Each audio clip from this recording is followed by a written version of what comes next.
This is Rio of Madison Rising, and you're watching MaxSpeedTV.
We unload the Xfinity cars for one of two races for round 4 of the chase. Tonight, the Rick Bell's Custom Rigs Xfinity Series takes to Kentucky Speedway. Season 13, Blake Griffith won as that race was the season opener. We will see a new winner tonight. Welcome, everyone, again to MaxSpeedTV. I am Joshua Medlock. Gary Wells joining me tonight, as well as tomorrow night, Gary, for the Rick Motec Cup Series, because we will be right here at Kentucky. How you doing, Gary? Yes, sir. Doing really good. Kentucky, one of my favorite racetracks. Actually, I consider it one of my home tracks on the circuit. Going to be a fun race here this evening. It's going to be very tricky. This is the first race on the new configuration as well for anybody here for Extreme. They've run the old configuration in the past, so A lot of unknowns going into this race here tonight. All the data that you had before, throw it out the window. Yeah, throw it out the window here. And I don't know much about the new configuration here at Kentucky, so I'm more familiar with the old. But from what I understand is the speed is actually higher than the old configuration. Yeah, and that's just with a couple things. Obviously, new pavement, but 1 and 2 is completely different. I like to call this place Texas, but in reverse, because you've got the higher banking in 1 and 2 as opposed to Texas, it's flatter, and it's flatter in 3 and 4 as opposed to Texas, where it's higher banked. So the one thing they did not take out was some of the bumps here, especially on the apron. So we won't see a whole lot of guys go down there and run the apron here tonight because it just upsets the car too much. Oh, yeah, for sure. Well, before we get into things here tonight, I'm going to go ahead and drag him up here. His name is Casey Duncan. He has got a birthday today, so I'm not going to sing it, but I do want to mention happy birthday live on MaxSpeedTV to Casey Duncan. Casey, happy birthday, bud. Well, thank you, Josh. It's kind of fun to race on my birthday. All right. Well, have a good time out there, buddy. Will do. Thank you. I'm not singing it. I thought you were going to. We had talked about that. I was waiting for it. Nope, not going to sing it, but happy birthday to KC Duncan out here tonight. You sung on Monday. Yeah, I did, but I'm not going to sing tonight. Oh, okay. All right. Well, let's go ahead and get down here to the pre-race analytics here real quick for Kentucky, Gary.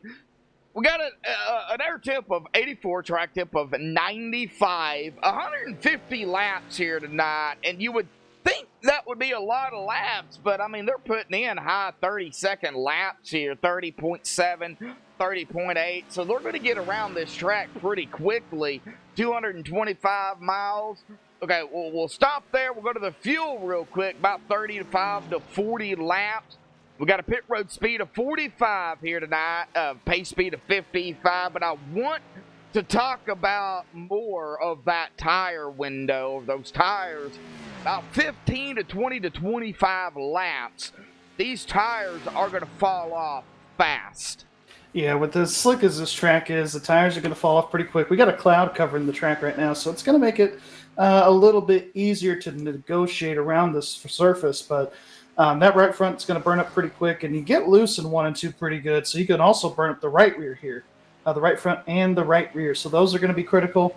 You're fast for a lap, maybe 2 on these tires. That's when they're at their best, and then after that, the tires just fall off. So if we do get any short runs early, we're 5-6 lap run, we will definitely see these guys come down pit road. Oh, yeah, for sure. Well, my ticker playoff thing is not working here tonight. I'm not exactly sure what's going on with that. Fix it. I can't fix it, unfortunately. But yeah, talking about, that pre-race analytics, those tires are going to definitely be key, and it may come down to a tire strategy here. Pretty low car count here tonight, about 24, 25 drivers. Very low and for the Xfinity Series, but let's go ahead and go through the point standings here real quick. And I am going to let Gary start us off here tonight. All right, well, P1, we all know who it is, so I have to mention his name? Yes. Okay. Cameron Hearn is our leader with 1,138 points. In second place, we got Bryce Senesek. He's got 1,115.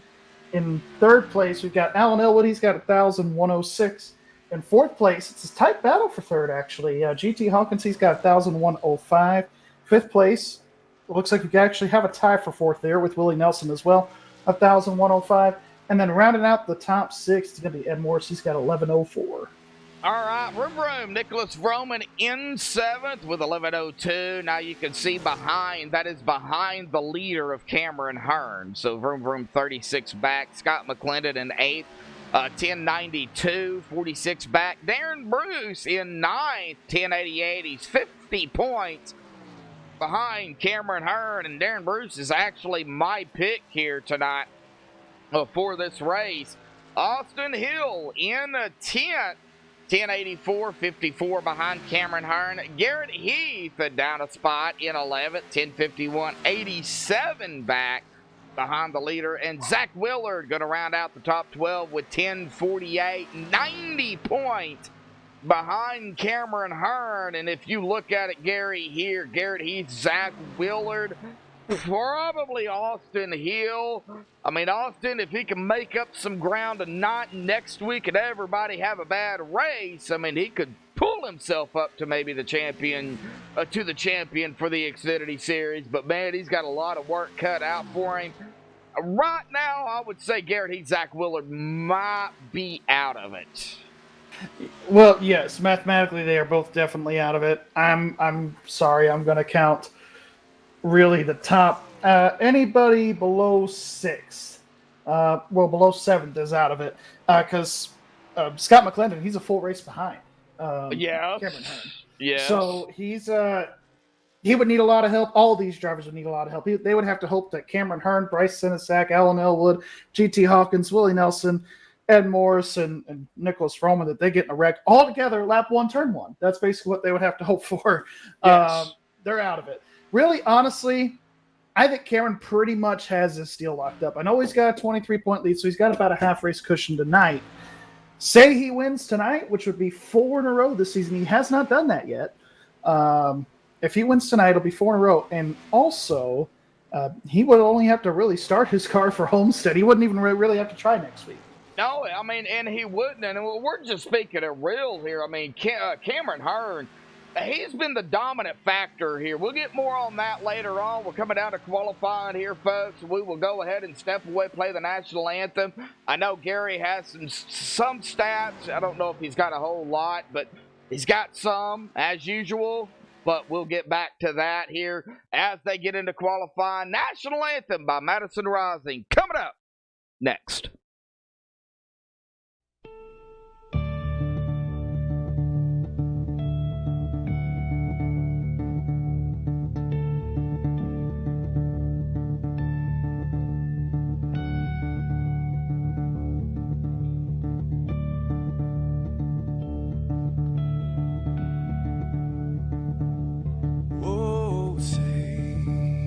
Can you see by the dawn's early light what so proudly we hailed at the twilight's last gleaming, whose broad stripes and bright stars through the perilous fights, oh, the ramparts we watched were so gallantly streaming, and the rocket train,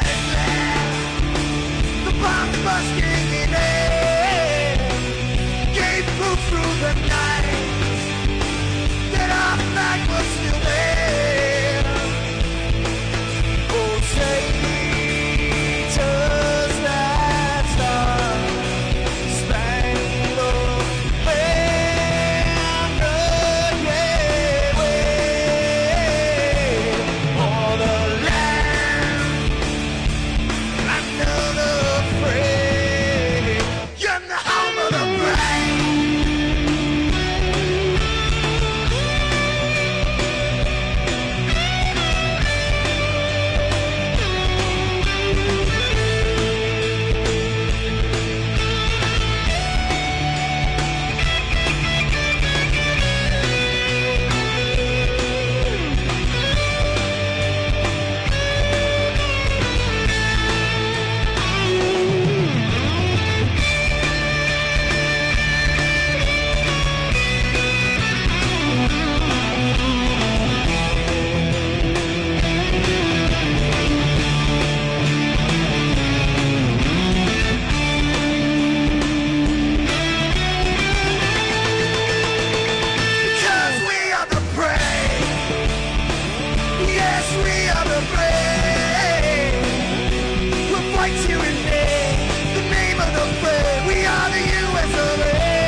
Alrighty, folks, we're back here live on MaxSpeedTV. We are in qualifying, but 10 seconds to go here in qualifying. It looks like everybody who is going to qualify has qualified here tonight. Michael Atkins Jr., Gary May, Tom and Massey, 3 drivers that are not qualifying. And Gary did correct me on a thing here tonight. I totally missed last season. Gary, I'm going to turn it over to you here, bud. Just go ahead and throw me under the bus here tonight. I don't care. You missed when you said Blake Griffith won the race. You're right, he did. But season 13, last season, season 14, Alan Elwood won the race. Yeah, and I totally missed that. I was looking at Kentucky and not Legacy. I see where I made my mistakes. So yeah, it's a pretty easy one to point out since Kentucky made the switchover. So yes, it is. Yep, Alan Elwood started 29th last season and won. GT Hawkins started 15th in second, and Jeffrey Creek started 11th in third. So nobody inside the top 10 finished in the top 3. Gary, that's something else. Yeah, no, it is. It's very rare to see that. But we'll I don't want to spoil anything yet, but my trends do talk about that here in just a moment. All right. Well, did I make a boo-boo here? We got team points to go down, bud. Yes, we do. And I think I moved the lobby here in TeamSpeak. My bad. All right, team points to go down here, starting with the Xfinity Series here tonight, with which this is the Rick Mills Custom Rigs Xfinity Series. Virtual Racing Alliance up at the top spot with 1532. Primetime in second, 1229. East Coast Motorsports in third, 1165. Sampson in fourth, 961. Kick Asphalt Racing in 5th, 875. 4X Racing in 6th, 828. Evans Wells Racing in 7th, 758. And BDE Legacy Esports going to round out that 8th spot in the Xfinity Series with 349. But Gary, that is just the Xfinity Series. It's the overall team points is where that team championship comes into play. And you have those points coming in too tonight. Yes, sir, I do. And VRA has really gotten almost over a quarter of their points just in the Xfinity Series alone. But when you have a guy like Cameron Hearn who has 9 wins, that helps. Overall, we've got the VRA. They're up front right now. They've got 42.84. Second place, primetime, they've got 39.65. Third place is going to be East Coast Motorsports with 37.23. Fourth place, Sampson Motorsports with 33.42. Fifth place is going to be EWR. They've got 30.50. Sixth place, Kickin' Asphalt Racing. They've got 29.84. Seventh is going to be 4X Racing with 25.14. And then rounding out the field, it's going to be BDE Legacy Esports. They've got 12.99. All right, that is the overall team points for the team championship after round 5 of the Rick Botech Cup Series next week at Homestead on Thursday night, 8:30 Eastern, 7:30 Central. Of course, all of next week is Homestead week, starting Monday night for the Doug Design ARCA Series, Gary. And I know we've got still tonight, tomorrow night, but I would say these drivers are really looking for Homestead to really get this season done. Yeah, a lot of drivers are ready for the season to be over and done with, and looking forward to next season. A lot of changes going to be happening throughout the league. I've heard we're going to have some new team owners and those kinds of things. So stay tuned for that. But a lot of excitement looking forward to next season for a lot of people. All right, well, I think me and Gary is going to go ahead and double team Cameron here tonight. Now, I got to looking, Gary, and I know you have some stats too on Cameron. You know, 69% win percentage, 15% pole this season alone in the Xfinity Series. He has been the dominant factor here. What else can we say on Cameron? Nothing really. Honestly, I can't think of anything. Yeah, go ahead. Really good. Really good. That's all I got. That's all you got. Well, his worst finish this season is at Atlanta Motor Speedway, 17th place. That is his worst finish that he's had. Yeah, well, and also that came with a little bit of help. He got involved with a incident with Austin Hill late in the race with probably about 10, 15 laps to go. So he had to get an EOL, and he had to drive through all those cars to get back up to 17th. If he would have had a few more laps, he might have won the thing. Oh, yeah, for sure. Well, you have some stats to go down here real quick, but I do. Go ahead. Mike's yours. Yeah, so I just want to point out that this is the first race for Kentucky in the chase for XM99 in the Xfinity Series, at least in the last 3 seasons I looked up. So a lot of unknowns here tonight, new configuration and all. First race for him on this, and it's going to be a pretty tricky race, I think, early on. Again, this is all the stats from the old configuration, not the new one, but the track race is pretty similar. So the average amount of leaders that we have here at Kentucky is 8, and then this average amount of lead changes is 11. That could change here tonight, but I'm looking forward to stay at around that for the last 3 races. That's about what we get. We also average about 5 cautions for 21 laps here. So decent amount of cautions. You get a decent amount, a couple runs here and there too. Most of the cautions probably, I would assume, at the beginning and the end of the race respectively. The fewest last season, we actually only had 2 last season for 8 laps, but the most was season 13, the season opener that you were talking about, for 9 cautions for 36 laps. So, and the last 3 winners actually have not led the most laps, Josh. So, oh yeah, I was looking at that earlier. Yeah, whoever has that track position late, I've noticed, usually wins the race. 2 out of the last 3 winners have actually started outside the top 25, an average starting position of 21st. And Allen is actually the winner to come from the deepest in the field last season when he started 29th. And none of the last 3 winners, none of them have started from the front row. The best one was, I think it was Blake Griffith that you were talking about when he started 4th a couple seasons ago. That would have been season 13, yes. Just this, not last season, but the season before then. So, yeah, that would have been Blake Griffith, yeah. And there have been no green-white checkered attempts either in the last 3 races here. So, all right. Another thing to note, usually we get some pretty decent green flag runs at the end to where GWC really isn't a factor.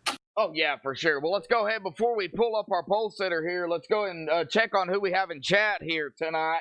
Brennan Kennedy, Jeremy Clifton, Zach Ogburn out there tuning it up in chat.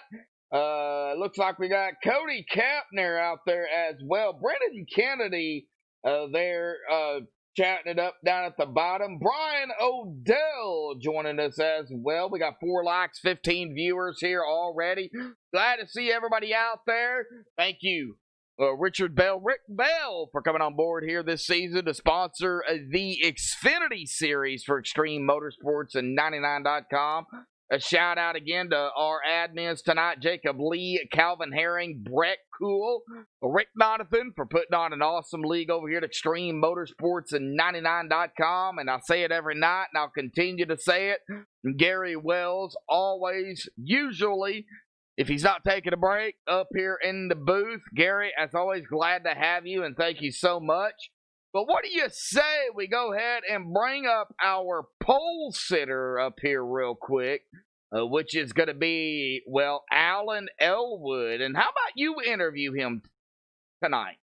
All right, go ahead, pull him up. All right, I got him. There he is. I don't know what Gary Wells in the booth. Got a copy. Got you, Gary. All right. Well, we see you got some pretty good starting position here. Pretty good track position to start out the race. Qualified pole tonight. What's your expectations for this race, and how was the car feeling in practice? My expectations for this race, I'm not really sure, because with this being the first race that we've ever ran in Extreme on this new config, the track's pretty fast, especially down in 1 and 2. We're used to Kentucky being worn out and everything, and now it's got a fresh repave. And 3 and 4 has got the same banking as it used to, but it's a lot more grippy down there on the very bottom compared to running like 2 or 3 lanes up like we used to. So I think you'll see a lot of fighting for the bottom. But I think with a little bit smaller field that we got tonight, we might get some cleaner, long green runs and maybe see some green flag pit stops. Yeah, definitely, for sure. And was the car loose or tight at all? How was the tire fall off there? I know we've been talking about that. I've heard a couple different opinions. Just wanted to hear how yours was doing. Yeah, 3 and 4 is really pushy, and if you push it too hard in the first couple laps, you're really going to struggle down that in the racetrack. 1 and 2, at least the first couple laps, the rear really wants to step out on you. As the run goes on, it gets a little more tightened up, and you don't feel that as much. But at least those first couple laps, it's going to be pretty treacherous, and I think the restarts are going to be pretty hairy there if we have any there toward the end. Yeah, absolutely. Well, we'll let you get back down here to your team, and just wanted to wish you good luck. I'm sure Josh is going to do the same thing for you here. I appreciate it, guys. Alan, good luck out there tonight. Looking to go back-to-back here at Kentucky. I tried to do it last week, and I didn't do it, so I'm going to try to do it this week.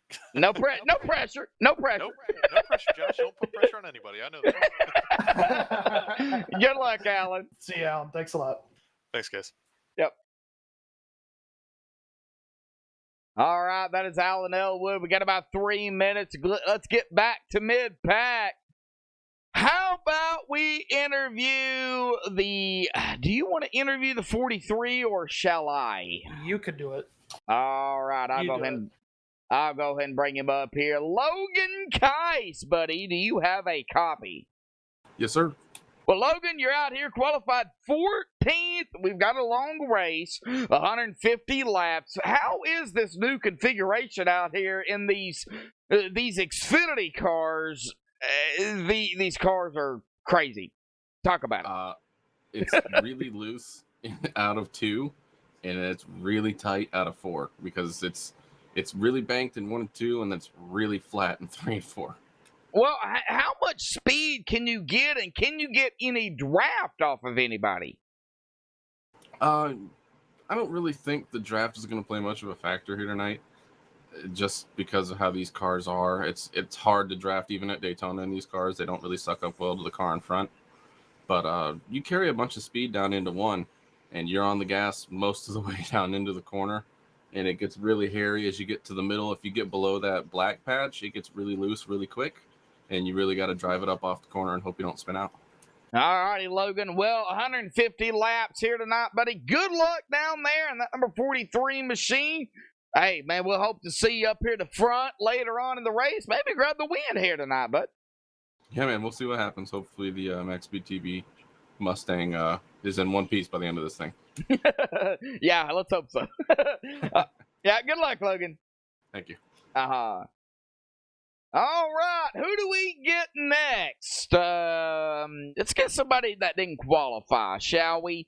We got Blair, Michael Atkins Jr., Gary May, and Tom Massey. You know I want to talk to that 91 car. Pull him up here. Oh. All right, I'll go ahead and grab him. There you go. There he is. Blair Patterson, you got a copy? Yeah, what's going on? Josh is a little depressed that I'm interviewing you. I don't know why, but I don't blame him. There's people out there watching in chat going, "This guy again? You got to get him." We're gonna interview the guy that runs 30th every week. Are you serious? Was Cameron Hearn busy? 30th with 40 cars. I know, I get it. You finished 40th with 30 cars. We know it's okay. It's fine. Anyway, That's just wrong. Hey, it's fine. It's Go cool. ahead, do it. Anyway. Interview. You're gonna take up my whole time here, Medlock. So, how's your car here tonight, bud? Have you taken any practice laps at all? No, sir. I've been doing sponsor and fan autographs and all those obligations. This is my first time sitting in it. I've been in the car for 30 seconds. 10-4. So you kind of really don't know what's going on here tonight in Kentucky. So you're just gonna kind of wing it here. Yeah, I was just talking with the guys on the team, especially Paul Irvin, because he qualified 5th, and I was trying to figure out where the line was. Do we run high? Do we run low? Do we run middle? I have no idea. I don't know what we're doing. Fair enough. Well, hey, I just want to wish you good luck out there, bud. I'm gonna need all of that. I need more than that. I need Josh's good luck too. I need everybody in chat's good luck. Do you have a 4-leaf clover in there? Gary, the interior guy, needs to be fired from the 91 car. He didn't put it in this one. Oh man, I'm gonna have to fire that guy this week. Anyway, good luck to you out there, bud. And I hope your viewers are watching on your end of your stream here. And good luck to the millions and millions watching you as well on your onboard. We'll see you later. Thanks, guys. Talk to you later. Good luck, bye. All And right. Blair does stream, guys. If you want to go split screen here with us on YouTube, you can get Blair on Facebook. Blair Patterson Racing. Alrighty, folks. The MaxSpeedTV starting grid from the unique interview there with Blair Daddy Patterson. But Alan Elwood is going to grab the pole out here tonight with a 37.96. Congratulations to Alan. Cameron Hearn, a teammate, going to be right there on the outside in second. Austin Hill third. Ed Morris fourth. Paul Irvin fifth. Nicholas Vroom Vroom Vroman in sixth. GT Hawkins in seventh. Bryce Sedisak eighth. Garrett Grant ninth. And David Elliott going to round out the top 10. In 11th place, we've got Willie Nelson. 12th place, Darren Bruce. 13th, Danny Ware. 14th, Logan Keiss. 15th, Tommy Haynes. 16th, Todd Cray. 17th, Michael Thwaites. 18th, Chris Seidenfeld. 19th, Brandon Fries. And rounding out the top 20, it's going to be Casey Duncan. The birthday boy, Casey Duncan. All right. Joshua Gillian, 21st. Gary May of the non-qualifiers, 22nd. Michael Atkins Jr., 23rd. Blair Daddy Patterson, 24th. And Tom Massey is going to round out the field here tonight. 25 drivers is all we have. That is a low field. Yeah, pretty low car count here this evening, but I think this could definitely put on a really good race, and who knows, we might have a pretty quick one here tonight. Yes, we could. Now we get to chat here before they start rolling off. I do see BA Motorsports out there. Jessica Hardifer rooting on Todd Cray. Glad to see you out there. Brian Odell, Daniel Mosteller, glad to have you. Kimberly Jacoby, of course, rooting on Vroom Vroom. Looks like Brian Odell is picking Rankin. Now, Little King is not racing in the Xfinity Series, so you will have to make another pick. I would suspect we might see Little King later on. Maybe next season. We'll see. Maybe next season. We'll see, exactly, as they roll off here at Kentucky, the new configuration. You forgot something. What? Who's your pick? I already said my pick, Darren Bruce. Oh, well, I didn't give out my pick. It's Garrett Grant. Okay, well, Garrett Grant is Gary's pick. Let it be known. Sorry. Yep. Darren Bruce, my pick. And Garrett Grant is Gary's pick. We'll look Yes. at down here. And then, of course, my main keys here for tonight is these guys will come down the back straightaway. Save that right front. Entry on the pit road will be tricky here, especially on these worn tires. It's going to slip and slide. It's very slick down there at the entry. And then late in the race, it's important keeping that track position where it runs into strategy calls, whether you pit or whether you stay out later on in the race, especially if we have a late race restart. As we enter 3, what do they say, Gary? Reach up there and pull those belts tight one more time. That is Gary McWells, folks. As we come into the middle of 3 and 4, out of 4, that pace car will dive off to the safety of pit road. Alan Elwood will be in control once all 4 tires are off. He is going to be on the loud pedal. We are boogity here tonight at the new configuration of Kentucky. Yeah, and it looks like everybody's already pretty well spread out. Wide straightaways here for sure. Pretty much most of the field already single file, Josh, as we exit off of 2. Yep. Single file here tonight already. And I think it's just trying to wind down these laps early. We get back here to, I believe that is going to be Darren Bruce in the 27 on the outside of Logan Kais. Logan trying to make the pass early here for these tires before they wear off completely.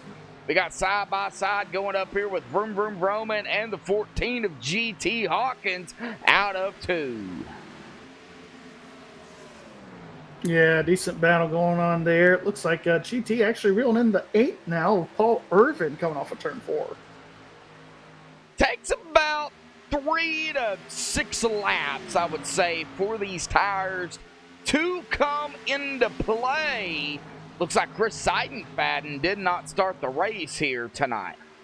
Yeah, it looks like the tires, as Chris Seidenfaden had a throughput issue, but the tires they take about 3 to 6 laps, like you said, to get grip. But really, your fastest lap is going to be when it's on the edge and out of control. As we see Paul Irvin go to the inside now of Ed Morris. The 7 of Ed Morris. Yep, that is going to be for 4th place here.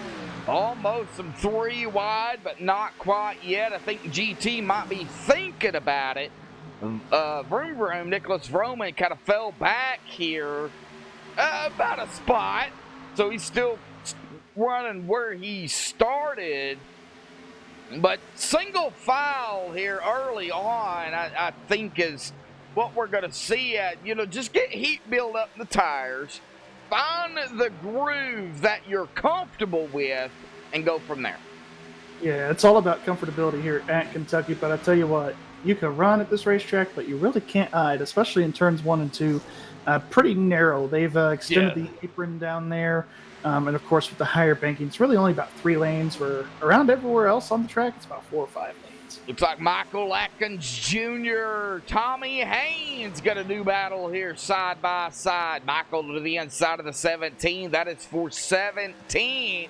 Already coming back from 23rd here.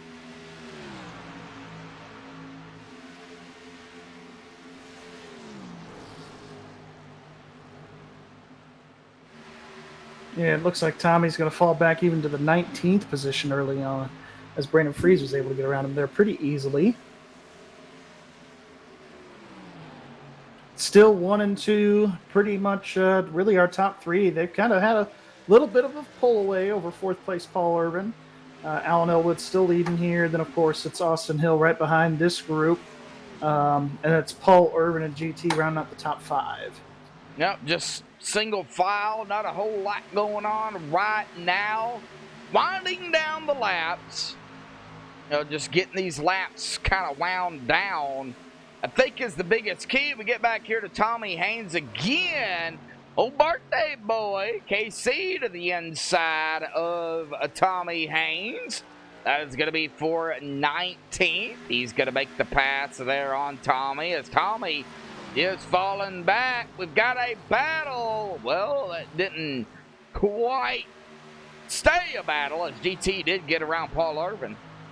Yeah, Paul was just going to let him go there. He knows GT has the faster car as of right now. So just, letting him go by and taking his time for sure. Well, this is a fixed setup league here. So, Gary, everybody running the same setup per manufacturer, but it is fixed. Yeah, it's a fixed setup here. Not going to really be able to make a whole lot of changes. You can make changes to your steering box and your brake bias, but that's really about it. Yeah, that's about it. We got a battle here between Darren Bruce and Logan Kite. The 32 of Todd Cray also looking to the inside of the 43. Oh! Out of turn 4. Boy, that was close. Logan, I thought he was going to make it 3 wide there for a I second. did He got too. it better on it. But he's just making his way through the field here, just taking his time. He's about where he started as far as position goes, in that 15th position. Started 14th, so just taking his time around here. Yes, he is. And that's what you have to do. You have to take your time. You got to be patient. We see the 3 of Michael Atkins Jr. now looking to the inside of the 43 out of 4. Yeah, and Michael's really done a good job working his way up through the field. Started 23rd, up to 16th already. But I almost treat this place kind of like Darlington to an extent. You know, you really have to race the racetrack, get familiar with the track, get familiar with the groove and that kind of thing, before you could start racing the other competitors around the place. Oh, yeah, for sure. Well, Jacob Lee out there in chat as well. Our head admin here for the Xfinity Series, but, it takes all of them down there, Gary. That's in the admin tower. Jacob Lee, Calvin Herring, and Brett Cool. Yeah, especially when green flag pit stops are happening. Yeah. I guarantee you they got 1 or 2 guys down there looking at it at all times. Really hard, especially when 10, 12 guys are coming down there at once. And then, of course, these cautions, man. Yeah. They have to call those fairly as fair as they can. And even that job gets a little difficult at times. I know I give Jacob a hard time, but he's definitely doing the best job he can. As the 12 almost make contact with Logan there. Wait! Almost some contact. We seen that. Oh, we got speed dropping. Looks like Nicholas Roman here is dropping back. I don't know if he got loose or what the case was there. All right. Well, they're still green. Everything is A-OK. I want to talk more about these Xfinity cars because usually these things are a lot easier to drive than the Cup cars. That's not the case right now. These Xfinity cars are insane. Yeah, these Xfinity cars nowadays are really hard to drive. They're a handful, especially here at a place like Kentucky. I went back and watched the replay there with Roman. It looked like him and Paul Irvin went to the same wall there at the exit of turn 4, and that's what caused Roman's damage a little bit. But he's definitely going to be falling back. Might have a little bit of engine damage. Definitely has some aero damage for sure, though. Oh, yeah. Well, we're watching it 3 wide. Dang near with Brandon Freeze, Michael Thwaites, and Logan Keiss at the time. Wow. Yeah, almost 3 wide. I did notice that Austin Hill was able to get around Cameron Hearn, actually. So Austin Hill is now going to be in pursuit of our leader, Alan Elwood. Yes, he is. And he is coming upon that number 5 machine as these tires starting to get a little bit more grip as that rubber is laid down on the track. Going to be on the 19 of Danny Ware. He's got a couple of drivers to his inside. That is going to be, I believe, David Elliott, who's going to make the pass on the inside. Now the 27 of Darren Bruce, side by side. This is back here at around 14th.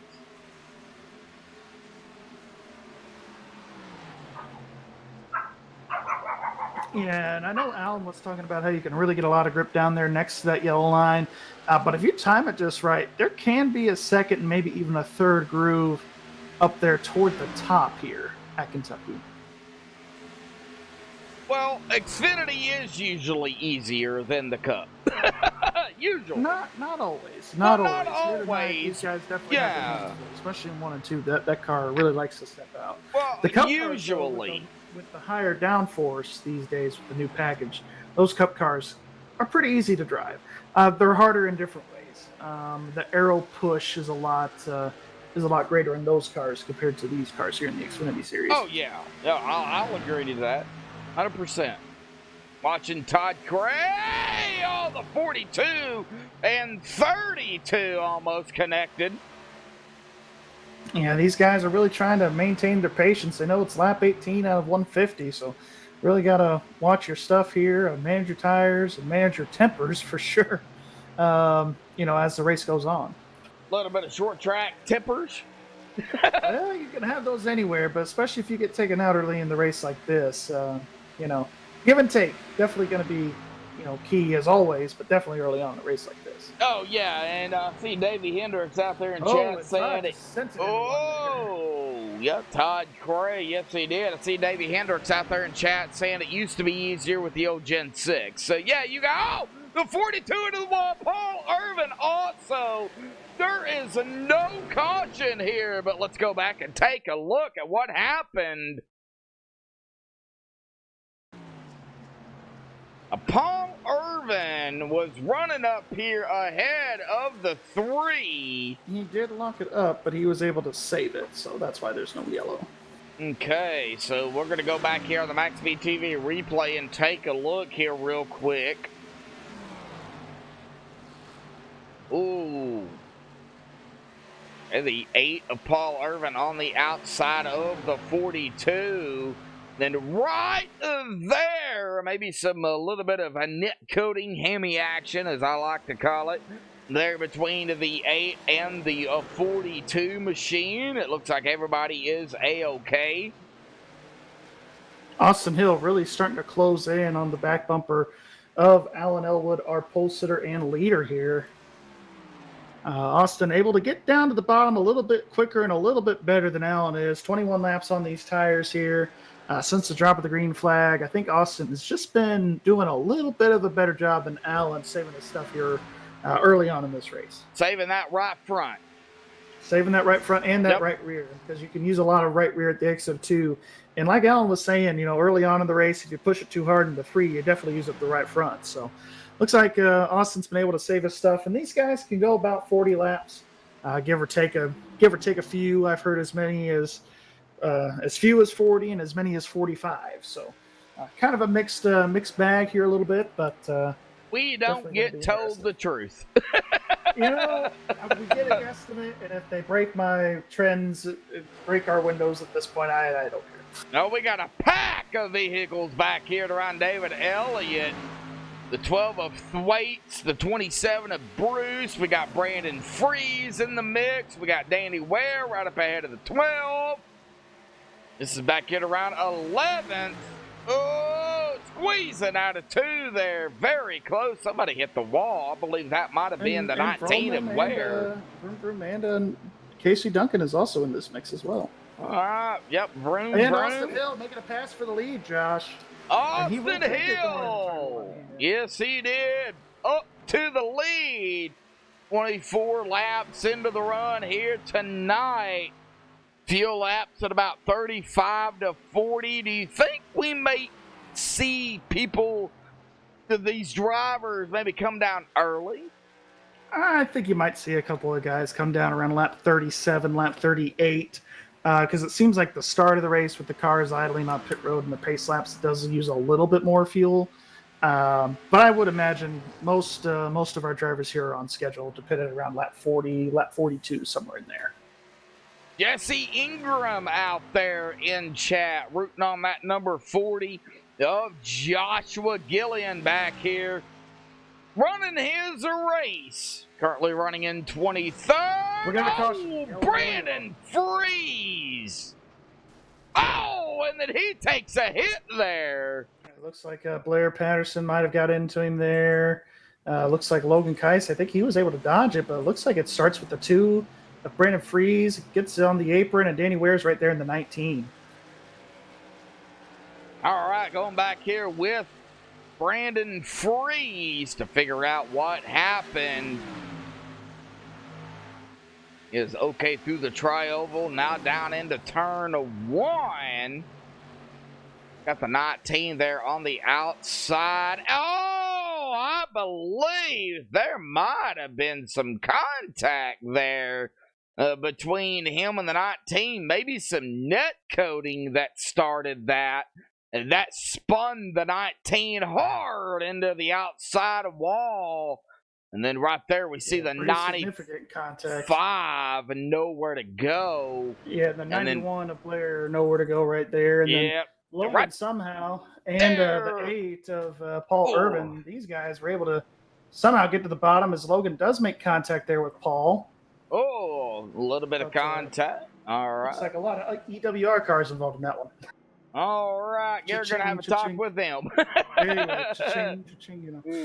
All right, Austin Hill bringing them down pit road here. Joshua Gillian doing, well, as we know, Gillian things here tonight is going to stay out at least a lap here. But our leaders down pit road, who's going to win the race off of pit road? Oh, it's going to be, I don't know. I can't call that one. I think Allen might have got it. He did. He got Austin Hill. Barely, but he got him.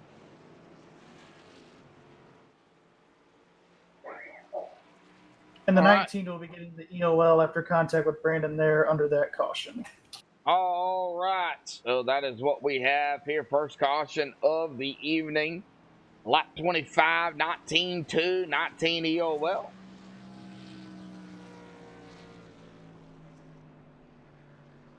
Well, our first caution of the evening, a good solid green flag run here before the green flag pit stop started. Who do we bring up?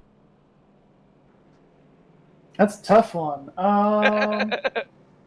You know what? How about you bring up Ed Morris? He's running solidly in the top 10. Ed Morris, prime time. Right, how about you interview him here? Let me get him up here. Go ahead, there he is. Eddie Morris, Gary Wells in the booth. Got a copy. I got you, man. Well, I mean, hey, you're solidly here in the top 6 here. Looks like you're riding around in 6 at the moment under caution. Talk about that first run, man. A solid, 25 laps right there. How was the car feeling after that run? Felt pretty good. It changed a little bit as the tires started to wear and kind of getting used to it and seeing what it's going to do and kind of getting a feel for things and seeing how this race is going to progress. So seeing what tires are going to do and start playing strategy. And I thought that was we were kind of looking at green flag pit stops there, and caution came out. So who knows now?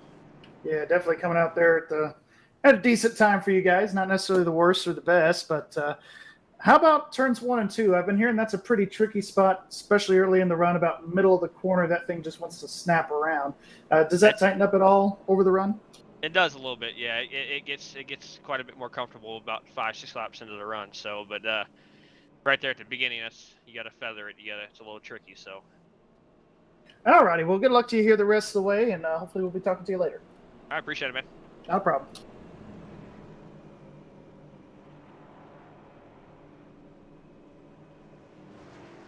All right, that was Ed Morris there in the number 7 primetime machine. Up front is going to be Alan Elwood, followed by Austin Hill, Cameron Hearn, GT Hawkins, and Bryce Sidisak. Top 5 after pit stops. Pace car lights are not off yet.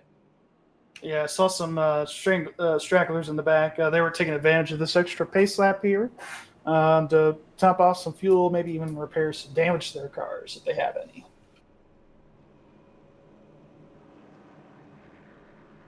All right, well, Chris Seidenfaden is the only driver that has officially taken his car behind the wall. He didn't start. We got a moment here. Who else do we bring up? I'm sorry, what were you asking? The tower control was getting in my ear. Who else do we bring up? We got a moment here. Why don't you pull up Casey? He's running 10th. You can interview him. Casey Duncan, the birthday boy. All right, happy birthday to you. I'm not singing it. Casey Duncan, do you have a copy?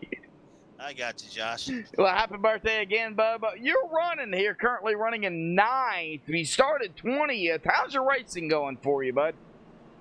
Not too bad. I started off a little slow, a little loose there in 1 and 2, but came to me, and I think I was saving my tires, starting to make some moves there when the caution came out. Well, the caution came out a little bit before green flag pit stops, and the tires started, to really kind of play a factor.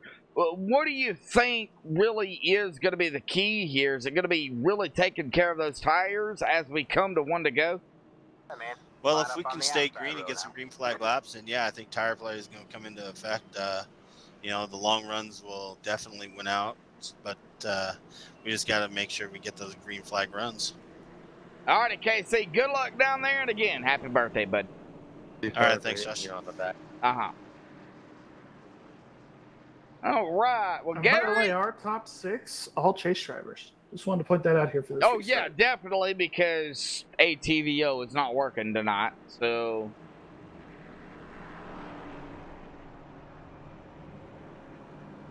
And looks like they'll be taking the green here, approximately lap 31 here. Yep, coming to lap 31. Gary, go ahead and get them going here, buddy. Alan Elwood on the inside. Still got 120 laps to go on this one as we see these guys just now about to enter turns 3 and 4 here.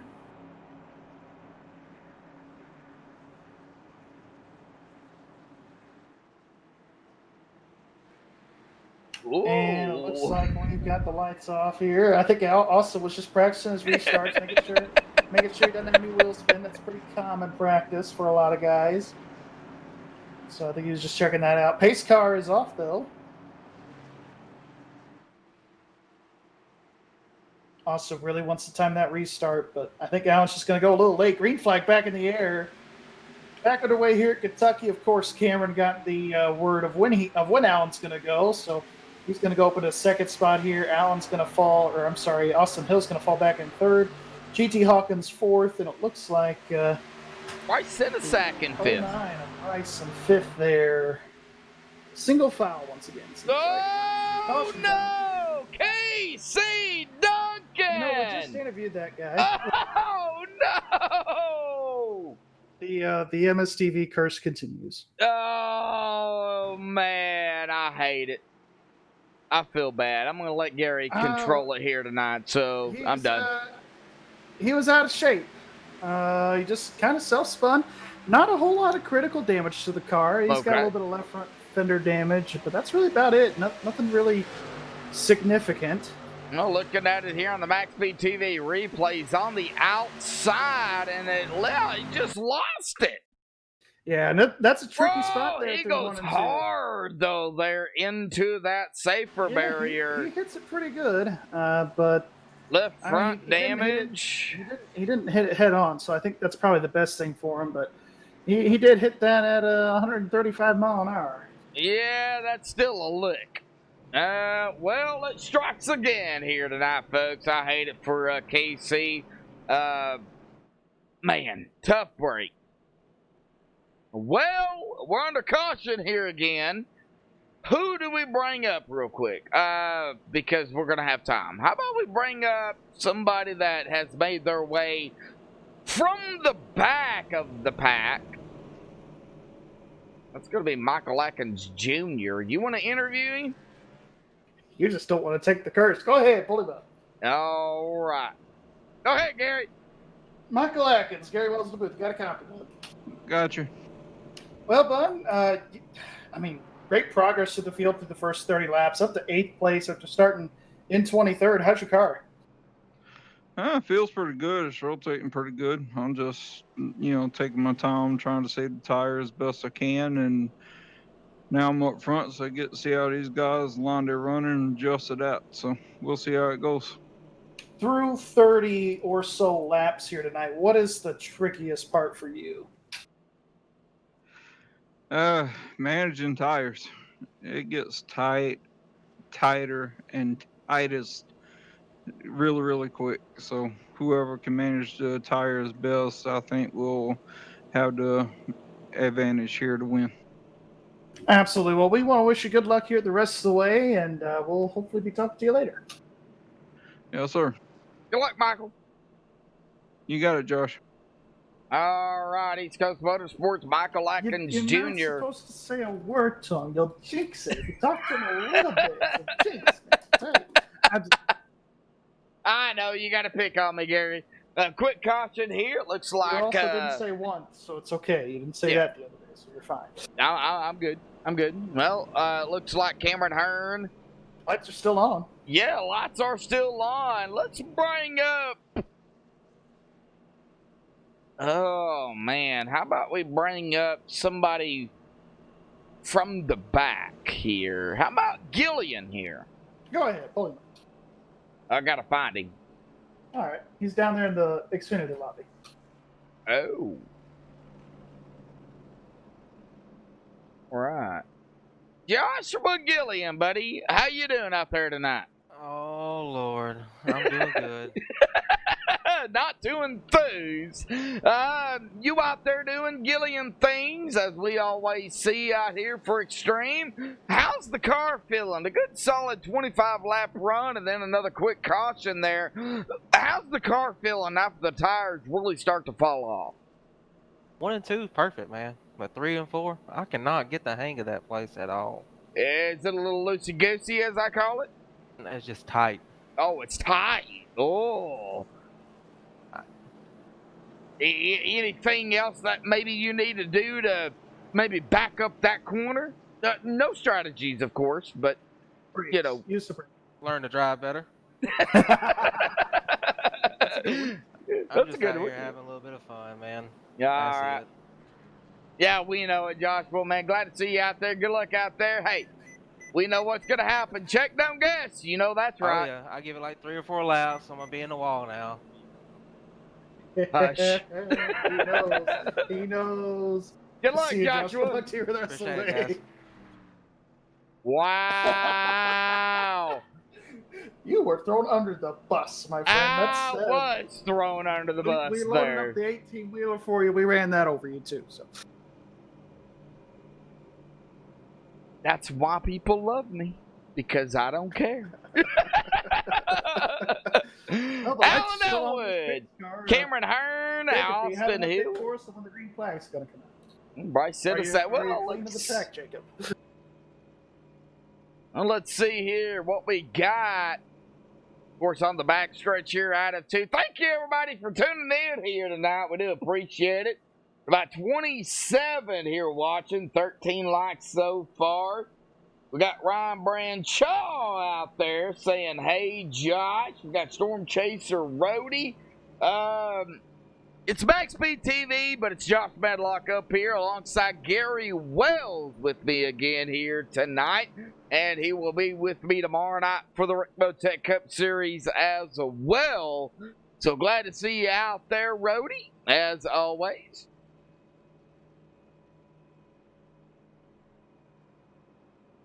Yes, sir. All these people in chat. Oh, trust me, they're going to give me a hard time. I know it.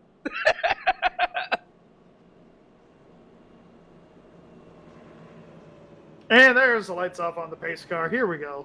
Yes, coming to the green flag next time by lap 37 here.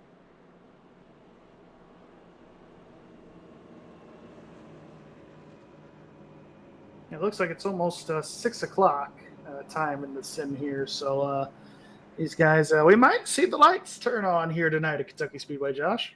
We could. That is a very big possibility.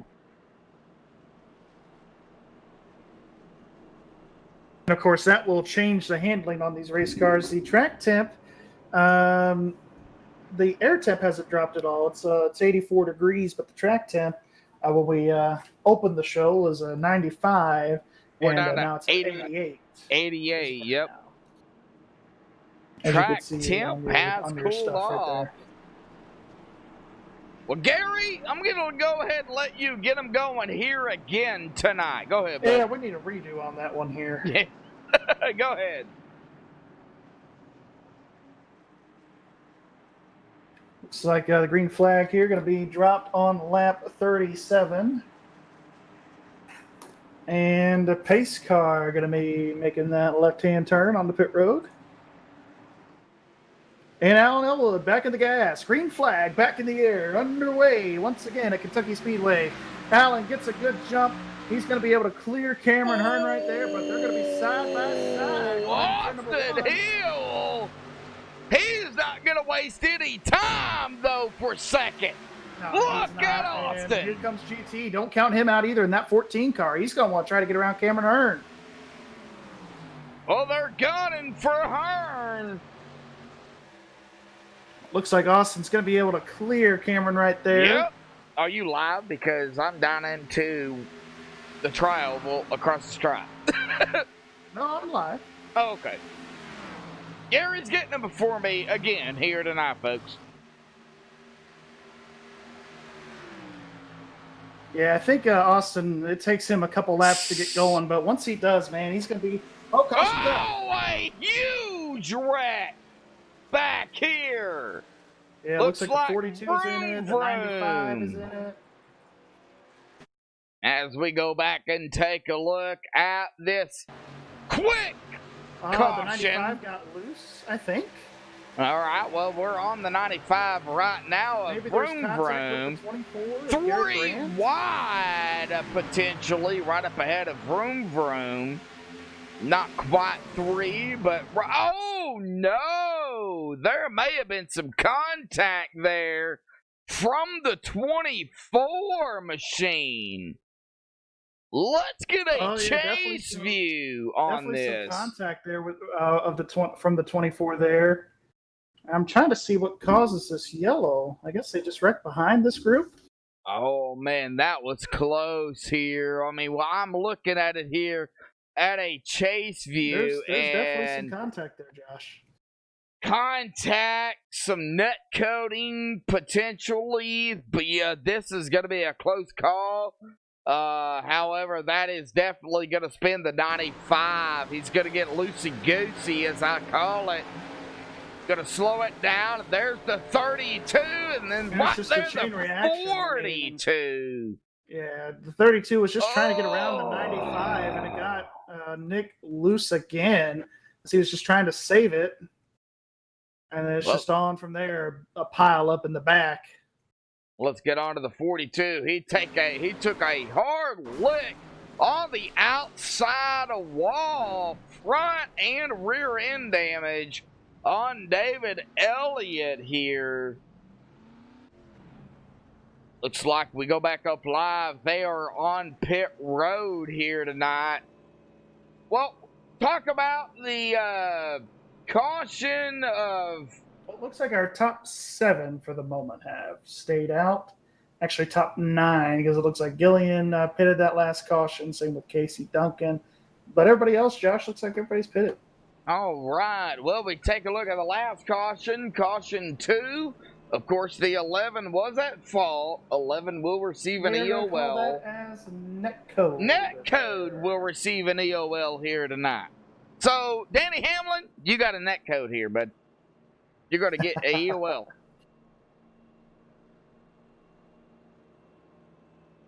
And I'm writing down my notes there. Netcode is at fault for an accident because they put it right there. Yeah, they did. I see it right here. NC EOL. So netcode will have to go to the back of the field here tonight. Well, hopefully it stays back there. Lap 40 of 150. Of course, 41 as it updates. Well, Gary, lap 75 is the halfway mark. And we've seen the action already here tonight at Kentucky. And we know these Xfinity cars are a handful for really everybody. I don't care who's up front or who's last. These drivers have a handful with these cars. These cars are a problem. Yeah, these cars definitely are a problem. But I tell you what, they practiced some really good give and take there on lap 1. We're not even halfway through this thing. I think that these guys just kind of settle down, rear it in a little bit, and just make some smarter moves. I think we'll definitely see another long green flag run, another 20 laps or so. If not more, I think we can really get some green flag stops out of this group. Just everybody just needs to be a little more patient.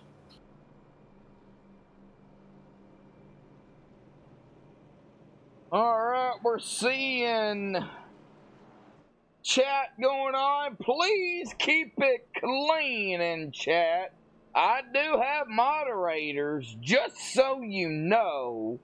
Looks like they are, keeping it and saying it's A-okay. Just keep it clean, guys. So I do appreciate that. Davey Hendricks, Alan Hilton out there in chat. Glad to see you out there, Alan. Jake Bustos joining us in chat.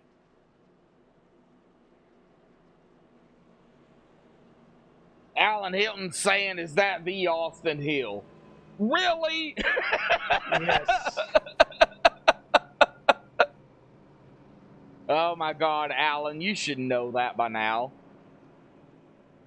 Well, who do we bring up? You pick somebody. Let's go with Thwaites in the 12. Prime time again. All right, go ahead, pull him up. Thwaites, got a copy? I got you. Well, coming to lap 43 here, bud. Pace car lights are still on. You're running 15th, started 17th, so kind of around where you started. Well, man, what is it going to take here tonight? It's been a good race, but a rough race, so to speak, man. Yeah, it's been interesting. I just think, keeping your car clean, not hitting the wall, not spinning out. Well, how's that prime time number 12 on the first run here at about 25 laps? How was the tires? It felt good for me, so I was trying to save them that first, 5 laps of the run. All righty, buddy. Well, hey, we still got a ways to go here tonight, Michael. Good luck down there as you get the one to go. Gary, anything for Thwaites here tonight? Good luck. Thank you, guys. No Uh-huh. problem. All right. I was gonna say good luck and don't hit the wall, but he said don't hit the wall. I don't want to throw you under the bus again. Hey, shut up, Gary. Well, again, our top 6 here, Josh. All chase drivers right yeah. here. Definitely the cream is rising to the top. Yeah, and top 7 did not pit. Yes, top 7 did not pit under that last yellow. I think Gillian ended up coming down pit road. Yeah, Gillian's all the way back. He's just now coming off of pit road as they come around. And I'm going to turn it over to Gary once again here tonight. Let's try this for a third time here tonight. Well, yeah, maybe the third time's the charm here, but these guys going through turns 3 and 4. Lights are off on the pace car, of course. We all know the routine. You all know the show. Looks like the pace car going to make that hard left turn off to the racing circuit. Onto that pit lane. Alan is the control car. And he's going to launch it right now. Green flag back in the air. We're back underway here at Kentucky Speedway. Side by side for most of the way through the pack. It looks like the top 2, maybe the top 3 will be able to go single file here as we head into turn number 1.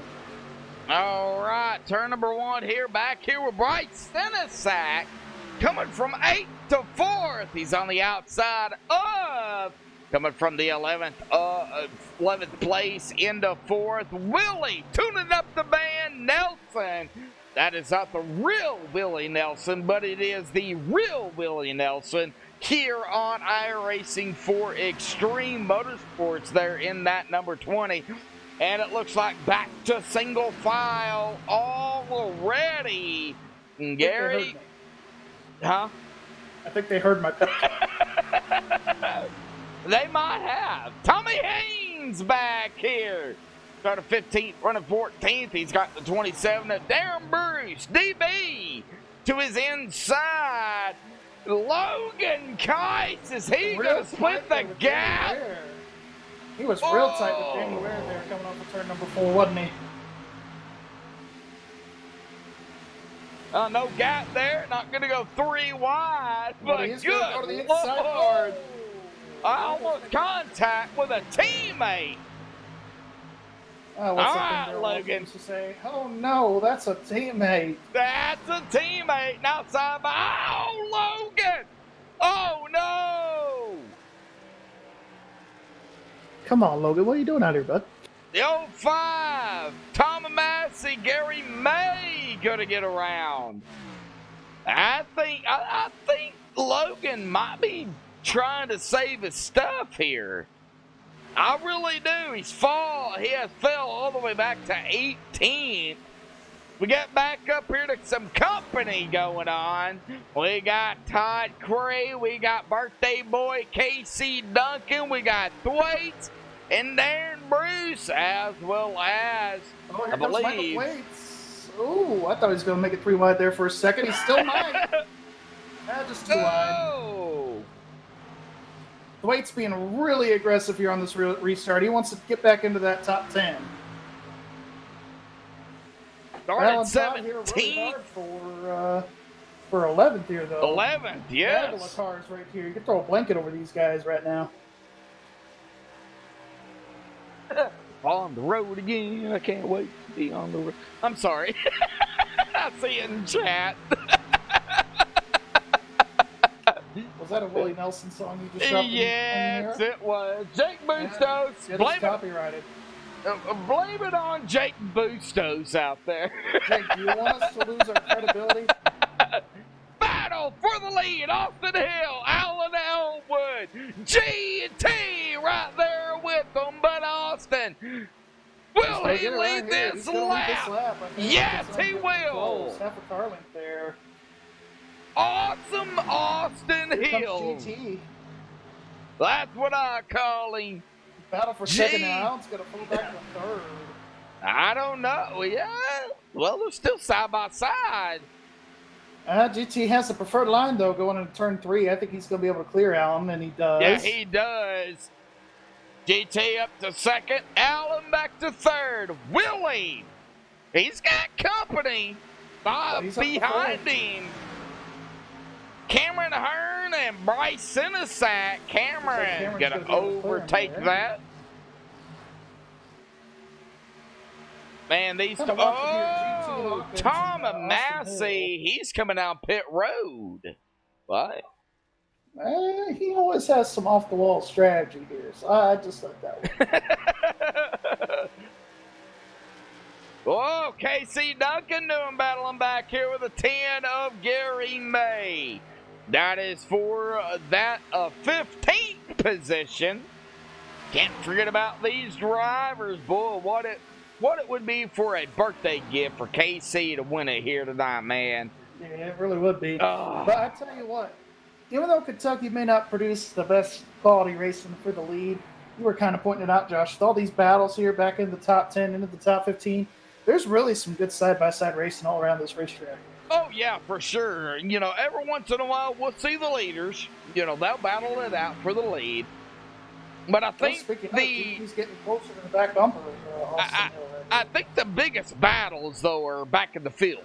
That's where it's at. And that's just really a common thing Garrett Grant for these Xfinity cars. In the 24 to the inside of the 7 of Ed Morris. I don't even have to. Stick there. Looks like he's going to take the position for the moment. The 8 of Paul Irvin back behind him. I don't even have to look at the ticker for that because all the way up against the wall. Yes. If they can keep the same number, I know the number of the name. So. Hey, it's a good way to have marketing. That's how a lot of drivers even in real life. That's how they're known for, is by their number. They get attached to the number. Yep. Oh, Garrett Grant is going to make the pass over Ed Morris. And no, he's looking to the inside of the 24. Oh, he got Paul all over to that right rear. Now back to the left rear. Down into turn number 1. Like I said, this is where the battles are happening. Mid-pat, we also got a battle as Allen has fallen back all the way to 5th right now. Group, and he's really been falling back here. He's got Tune Up Van Nelson behind him, Gary. Well, and Willie does have the same amount of tires, but he did get passed by Cameron Hurd and Michael Atkins. That they had, 10, 12 lap newer tires. So Cameron at third, he's got the newest tires out of this group right here, battling for the lead. So he might be able to get around these guys here. All right, Storm Chaser Rhodey out there in chat saying something terrible happened in his town. Well, Storm Chaser Rhodey, what happened, bud? I mean, if it's weather related, I'm a weather guru, so I love weather. Let me know. Yes, it is. Yeah, Gary knows. Let's take a look here, man. They're still stacked up, though. I mean, pretty much bumper to bumper, anywhere between 1/10 of a second to 7/10 of a second behind one another. They are still neck and neck, bumper to bumper here tonight, lap 57. Yeah, these guys still battling here. Battle for second with Cameron Hurd. I'm watching it. It looks like Cameron might be able to clear GT as they go into one. Let's see. Ooh. They're running each other really hard. And GT's going to give him the position. Crossover. 14. That's definitely possible. We could see it here coming down the back straightaway. Not going to happen this lap. Might see it off of 4 here, though. Okay, no. 3 right now. Okay, single file.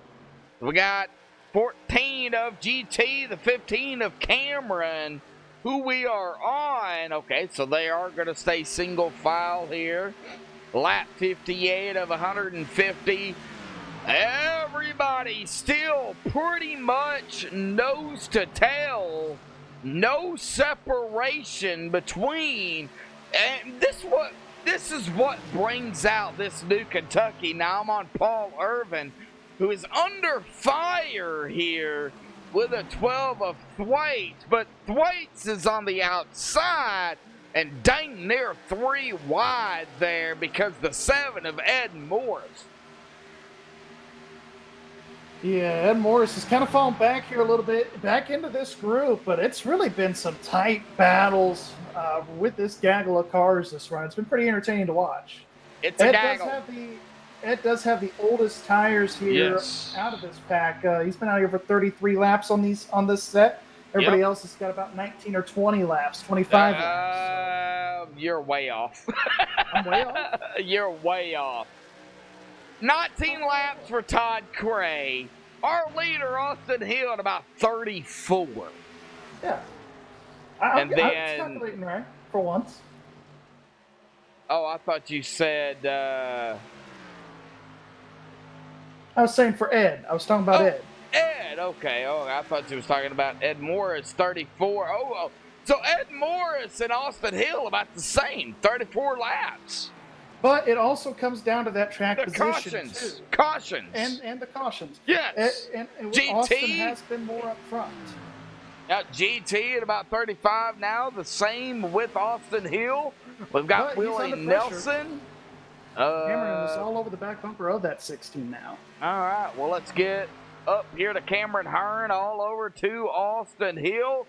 35 to 22 lap difference between these two drivers. Yeah, Austin Hill there. and It may not seem much, but it's a pretty big difference here.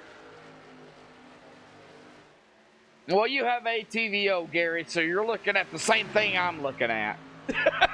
Yeah, and there's a couple of guys sprinkled out that have 36 lap old tires, and they've been able to somewhat keep their track position, but I think Ed has really been the worst off this one. Well, Joshua Gillian making some moves here. He is on the lead lap.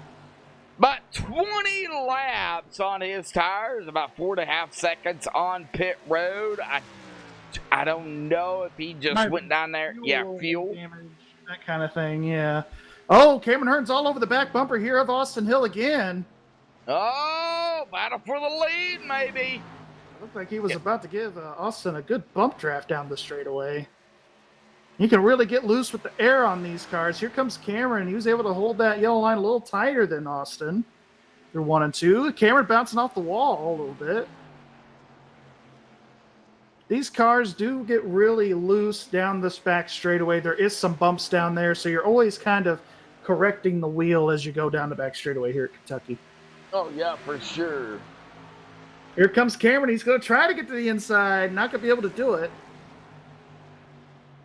The Shat Curran, yeah, Todd, he is making some underdog moves. I will say that. Started 16th, currently running in the top 10. He got a battle side-by-side behind him. Looks like Darren Bruce and Tommy Haynes going to do some battling here. Tommy, going to take that overtake that. Here comes the aid of Paul. Not swerving Irvin. Well, not swerving right now. Yeah, he's not swerving right now. Todd, he's been doing a pretty stout job. I mean, here the last few weeks, he's really caught on fire. He won Talladega and Kansas back-to-back, followed up with a podium last night at Phoenix. So Todd definitely has all the momentum in the world right now. Oh, yeah, for sure. We'll take a look back. You got Todd Cray winning, of course, Talladega. And then he won Kansas in the truck, so that's where I was going with back-to-back, by the way, y'all. Oh, okay. Yeah, Kansas in the truck. Yep. Yes, yeah, he has. Well, I would put money on Todd Cray. I'll be honest with you. He can hang there in the top 10. He can run really consistent. May not show all the speed the first half of the race, but second half he seems to dial it in and find himself in the right place at the right time, which in a lot of these races, that's what you really need to do. Oh, yeah, for sure. Well, Austin Hill still up front. Cameron Hearn in second. GT still looks like our leaders back coming up a little bit. 91, a lap traffic here is Cameron still over the bumper. And that is going to be the daddy, Blair Daddy Patterson. Now, Blair has the right to hold his spot, even though the leaders are behind him. But if he feels he is slower, he will let the leaders go around. He stays high. Here coming out of 4. He's just going to let him go here. Yeah, he knows he's underpowered. you see it. And he'll be the first car 1 lap down as well. Yeah, much respect there from Blair to the leaders, Austin Hill, Cameron Hearn, and, of course, GT Hawkins getting around. Lap 69 of 150 here this evening. Let's take a look here at the tire difference real quick. Or the stint difference, I should say. 29 to 30 that time by to 43 from. And that's about right for as long as they've had these sets of tires. I think they might be coming down here. Probably here in the next 10 laps. 10? 10 Yeah, laps, 10, maybe. yeah. It's once you get under caution, they did, this does count caution periods as well. You can save a lot of fuel by clutching the car, riding around here in 4th gear. I know a lot of people do it that way. Also shutting off the engine as well under caution just to save a little bit of gas. All right. Well, and the Toyotas really are the supreme fuel mileage race cars. They do save you quite a bit of fuel. Dodge, if you're listening, come back to NASCAR. They're gas guzzlers. I tell you what, Dodge historically in NASCAR has had the worst fuel mileage, but we miss them for sure. Definitely not the same. Bring back Dodge. That's what I say. Still watching the leaders here. 1, 2, and 3. Austin, Cameron, and GT. Back here, Michael Atkins Jr. coming. Get this. Coming from 23rd to 4th. That number 3 machine. Now, Michael Atkins Jr. is a teammate to our 3rd place here. Currently, GT Hawkins. Yeah, and he was at Kicking Asphalt Racing earlier on in this season, but he made the switch over to East Coast, and his performance has really picked up since the switch. He's been running a lot better as far as the race goes. Qualifying, he's still average, a little bit below average, but I'm sure they'll be working on that with him in the offseason. But he's definitely really picked up his race performance for sure, especially in these Xfinity cars. He was struggling pretty bad early on in the season. Yeah, and GT all over the back of the 15 right now. Well, these top 3 have separated themselves from Michael Atkins Jr., Michael by himself, nobody to worry about. Alan Elwood has got company with Willie Nelson on the road again. And he is literally on the road again right now. He is kind of running down Alan.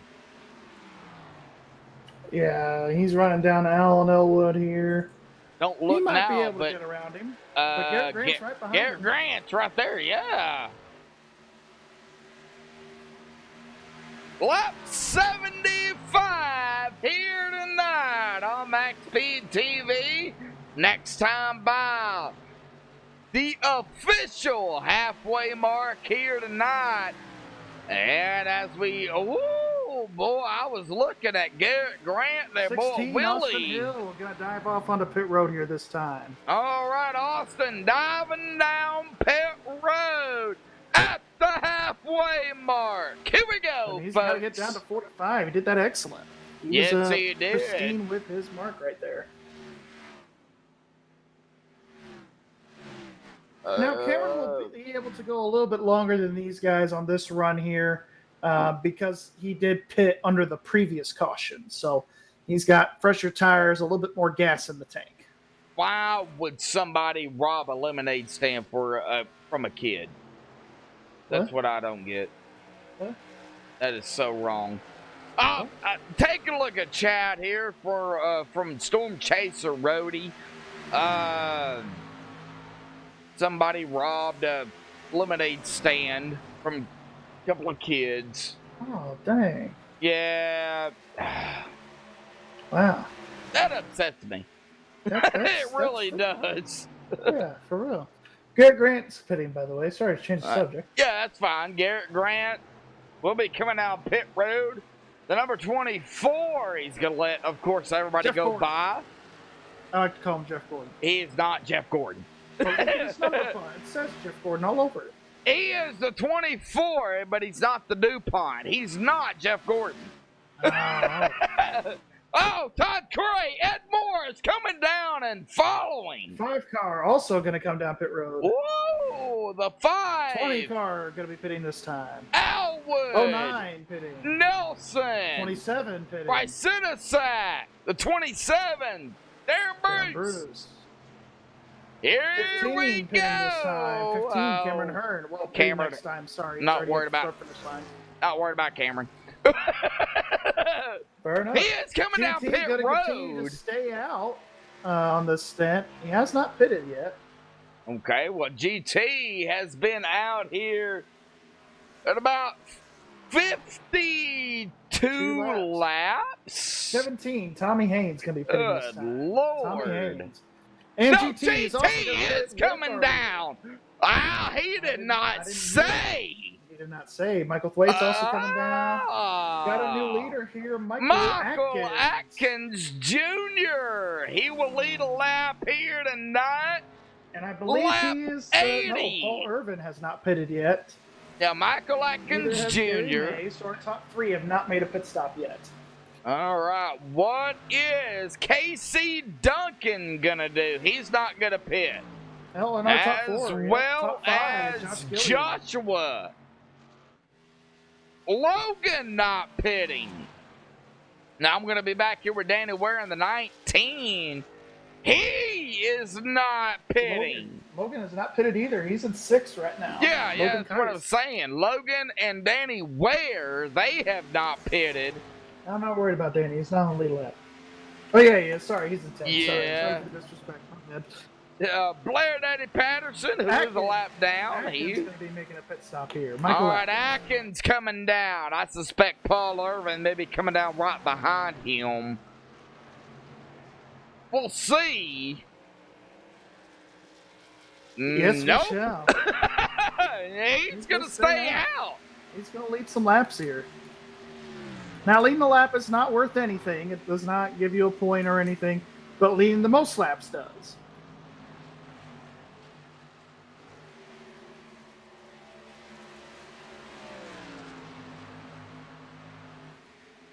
Now, why would 19, you rob? Danny Ware going to be making a pit stop here. Oh, Danny Ware, that is going to be back here Well, Danny Ware will Currently, not be able to pick because there were cars to the inside. of There were Steve's cars Ryan. to the inside as Paul Irvin in the A goes to the inside. I suspect Danny will be coming down the next time. Paul Irvin going to be pitting this time. Paul coming down. Our leader. Gary May is still out on the racetrack, from my understanding. So is Josh Gillen. So is Logan Keiss. These guys are definitely hoping for a caution here. All right, yeah, Paul coming down pit road. Here comes the 19. He's going to lose a spot to Austin Hill. Austin Hill going to go up into 4th. Logan's going to fall back to 5th. So Gary May has led a lap. It doesn't mean nothing, but hey, you still led a lap. You know, it goes into the record book. That is for sure. exactly. Gary May is going to make a pit stop. Gary May coming down. Gillian in that number 40. Drive for Diabetes Awareness, the sponsor for the Street Stock Series for Extreme Motorsports 99. All right, Logan coming down, getting back to the Street Stock Series coming up here for Extreme. Drive for Diabetes Awareness will be that sponsor as well. Check, don't guess. It might not be the flu. The Logan coming down pit road. We're on pit road. Dillon pitting here. 40 car. Gonna try and pit. He's got the 16 out of the inside. And he's coming down. Here we go. All right. Austin back up to the lead. Yes, sir. Looks like Austin Hill, like you said, going to be our leader again. He's got a 3.5 second lead over Cameron Hearn right now. Cameron Hearn in second. GT, though, all over that number 15. He's right there with him. Alan Elwood, Alwood, as I call him, and Garrett Grant. There's about a straightaway gap between 3rd and 4th at the moment. Garrett Grant going to round out the top 5. Yes, sir. And then Bryce Sinesak in 6th there. Todd Cray 7th. Michael Thwaite's going to be in the 8th position. Michael Atkins Jr. in 9th. And rounding out the top 10 going to be Ed Morris. Ed Morris. All right, back up front, Austin Hill. He is looking to make up some points here tonight. He has 54 points behind our leader, Cameron Hearn. Austin holds that top 10 here in 10th, 1,084 points. But if Cameron finishes in 2nd, Gary, not much ground makeup as we see GT go to the inside of 15. These guys right here. Here comes the 14. Like you said, he's going to try to make that pass. And he will. He'll make that pass on Cameron. But Cameron going to go right to his bumper here. He might try a crossover move on the exit of 4. Maybe give him a little shot here. A little bit of bumping, rubbing. Oh, they are neck and neck here. Cameron all over the bumper here, GT Hawkins. Yes. I mean, he was glued to that back end to the 14. I thought it was about to send him around. But GT showing some real good car control right there. Give me a Klondike bar, I'll send the 14 into the wall. No, I mean, no, I'm just playing. Just send all of them into the wall. Yeah, exactly. Man, good racing out here. We've had some caution. Let's go ahead and take a look at that here tonight. 3 cautions so far. Is that right? Yep. No, that's right. Okay. 3 caution for 15 laps, 61 laps to go. 9 lead changes here tonight on MaxSpeedTV, and we've got Austin Hill up front. GT and Cameron, though, they're battling it here for that 2nd spot. 90 laps into this race, 91. Here to 42. That was interesting. Oh. They'll be able to get around him pretty quick, though. Next in line is going to be Casey Duncan in the 11th. He's in 15th spot. He is. No, he is a lap down Yeah, he is a now. lap So down, Gary yep. May will be the next one, right? Yes, Gary May is the Yeah, next. Gary to May. the lap. Not a lap down yet. Well, Gary May has as much right to control his line, but if, like I said, if he They've feels really closed in on Austin Hill, these two guys working together, the 14 and the 15. a little bit of swapping, a little bit of slingshot action, maybe between GT Hawkins and Cameron Hearn here. Just some bump drafting. That's basically all they've been doing here. Cameron's been giving GT a couple good shoves here down the straightaway, and they've got 4-lap fresher tires than Austin Hill. And I know Austin, he's been trying to pick his way through this lap traffic as well. And of course, when you're fighting to stay on the lead lap, you give that leader a little bit harder of a time than you would if you're already a lap down. Lap 93 of 150 on the back stretch. Get back here to Todd GT gonna make that Gray. move to the inside of Casey Duncan right here.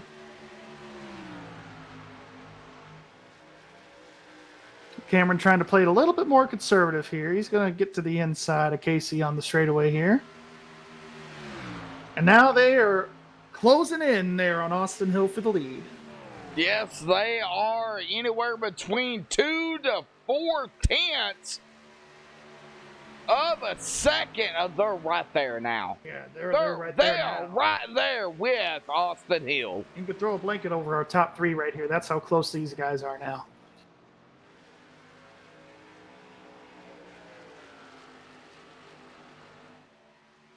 What, Jake? I see you out there in chat. Well, Austin, GT, Cameron, neck and neck here tonight. Alan Elwood back here in 4th and Garrett Grant in 5th. I think we got to watch the top 3 right now. I think that is where that battle, and as we see GT, yes, gonna take that bottom here through the tri-oval down into turn 1. It's going to get real tight. Austin Hill right on the door there of GT. GT gonna take Austin going to try to get a run here. What's Cameron Hearn? No, he GT is going to clear him. Here comes Cameron. Cameron right down to the bottom of, right to the inside there of Austin Hill. He's going to be able to get to the inside here. These guys dead heat right here for second place. Cameron Hearn, Austin Hill, side by side. And I think Cameron's going to be able to clear is going to take it out of 2. Now it's going to be an interesting battle between our leaders here. Cameron Hearn and GT Hawkins. These guys have shown that they have some pretty fast race cars here tonight, especially GTs, but he likes to play it reserved here the first few, and then usually within the last 50 laps or so, which is what we're heading into right now, that's when he really starts to show his speed. They can't make it to the end. No, they will have to make one more stop here. That's right.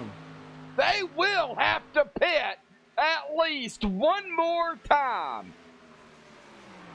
Well, let's check back here on the pack here tonight. We got Michael Atkins Jr. Coming up on Bryce Setasak back here at around 6th, 7th place. Back behind him, Michael Thwaites. Looks like a lap car there between them, or a couple of them. Looks like Bryce Setasak gonna lose a spot to Michael Atkins Jr. Michael coming from 23rd to 6th. Yeah, Michael's really been taking his time and picking these guys off one at a time. We saw toward the end of that last run there, he worked his way up to about 4th place. So he's really starting to figure this track out and these Xfinity cars out, definitely.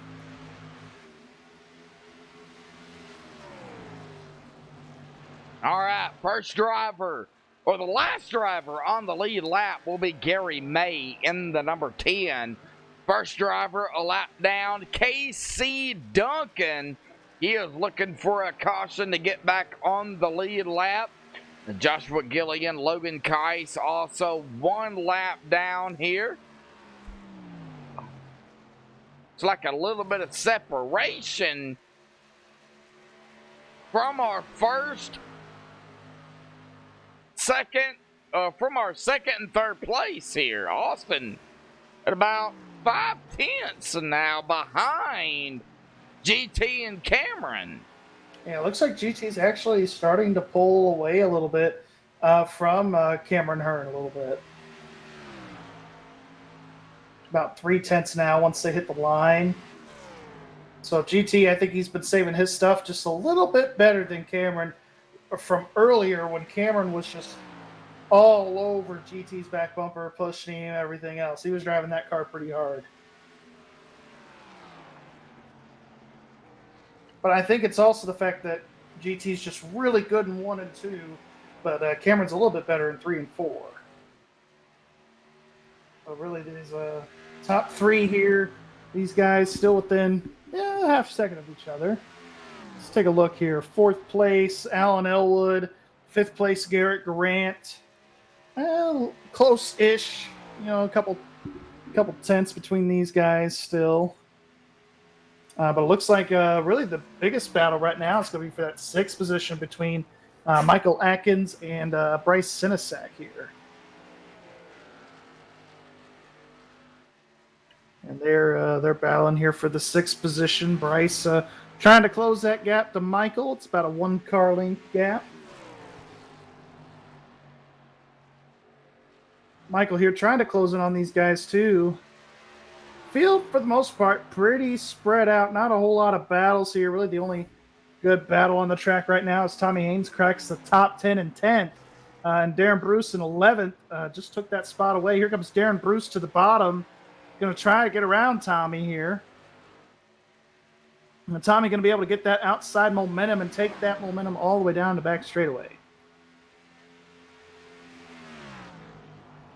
But Tommy Haynes still running in 10th here. That's probably really the biggest battle right now on the racetrack. All right, well, Tommy Haynes here getting back to that 10th spot. Right behind him, it looks like it's going to be, that number 27 of Darren Bruce. 105 here of 150.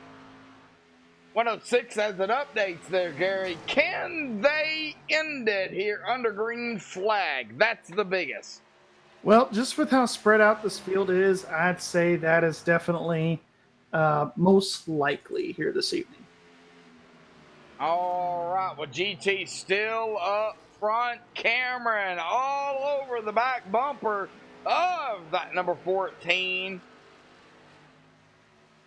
Yeah, he's been on his bumper, but he can't quite get there to make the pass. And it's really causing there is aero push in these Xfinity cars, but not as much as these Cup cars. So I think he's just struggling with that. Just trying to get to his inside and be able to complete that pass.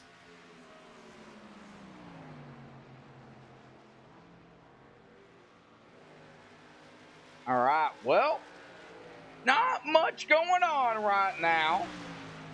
No, and that's just that also happens too at a place like Kentucky. The field just gets so spread out. It's you really just are out on your own here, and you just try to hit your marks and not really mess up too much. Yep.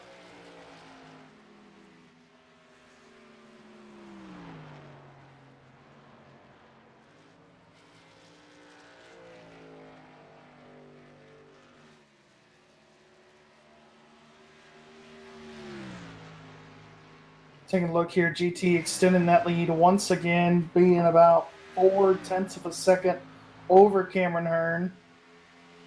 Looks like Austin's falling a little bit back to these two right here. He's about 1.1 seconds, 1.2 seconds back almost. Then really he's got a 7-second gap between him and Alan Elwood. 6 or 7 gap right there. But Garrett Grant Oh, over the back Allen. bumper of Allen. Yeah, Garrett Grant. He's coming here. Oh, he's there. He's more than coming. Yeah, He's we'll keep an eye on Garrett Grant here in the 24 machine. Saw that there was about a second gap between these two a couple laps ago, but Garrett's done a really good job closing in on the 5 car. And he's going to try maybe off of 4. If Garrett can get enough momentum, get through 3 and 4 good enough, he might be able to try and get around Allen here coming down the front straightaway.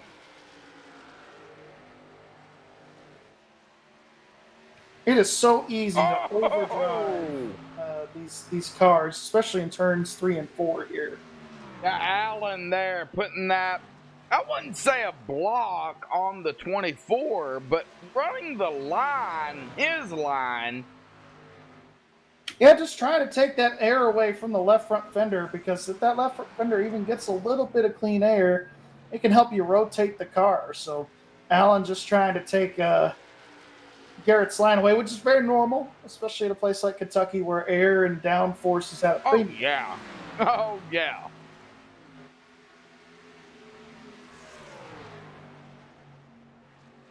That's about the only battle right now. Oh, damn, Bruce, he's coming down pit road. What? Well, they are in their pit window just about to make it to the end here, so. Oh, okay. Well, I think he's just trying to get those new tires quicker, a little bit of short pitting, if you will. But these guys here, they're about 5 laps away from making green flag pit stops. 33. They're about to be 3 wide with Casey ducking the lap car. Here comes Garrett Grant to the inside. He's going to be right there with Allen Elwood down the back straightaway. I missed it. See what happens. Here comes Garrett. These guys are real tight coming off of turn 4 right here. This battle's not over. Garrett. I think Allen got it that lap. Just by a smidge. It's like 25 100ths of a second right there for. And they're Allen. still 2 wide. Yeah, these guys have been battling it out, slugging it out here the last few laps.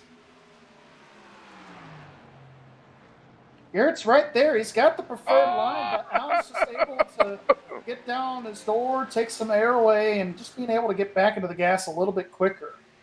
He's not really pinching Garrett, but he's not necessarily giving him the most room in the world either. It's a 10 car. Gary May is going to be making a pit stop here from the 12th position.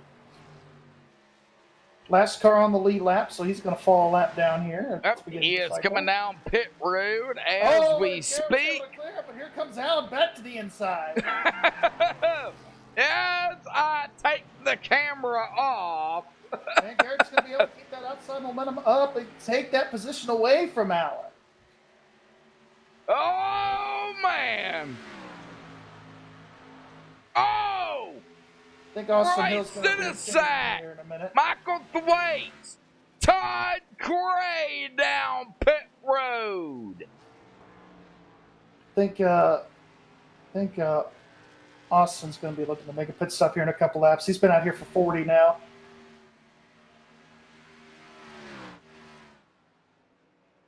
Yep. And here he is. He's on pit road right now. So it looks like Garrett Grant will get that position, that 3rd position right there.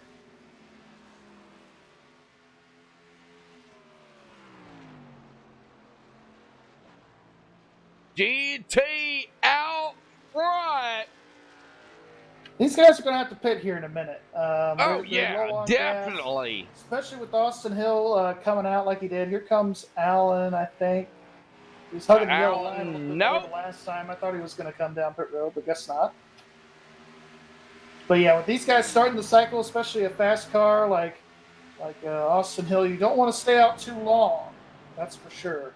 These guys are about 2 seconds off, or almost 3 seconds off of their fastest lap of the race and qualifying as well. So these guys the pace is really slowed GT down. down pit road. Yep, seen that here. GT just hitting the pit lane, about to hit his box. Looks like Allen's going to be doing the same thing. Michael Atkins Jr. in the 3 car also doing the same deal. Looks like I don't see anybody else at the moment, so it looks like we're good for now. Yeah, I don't see anybody else coming down.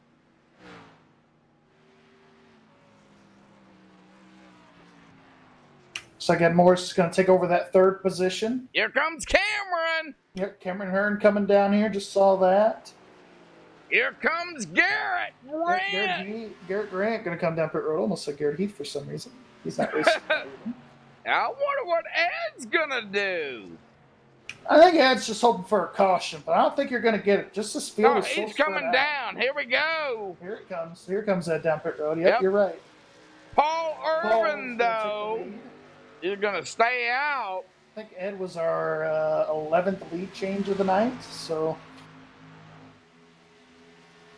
matching right up there with the trends for 11 lead changes.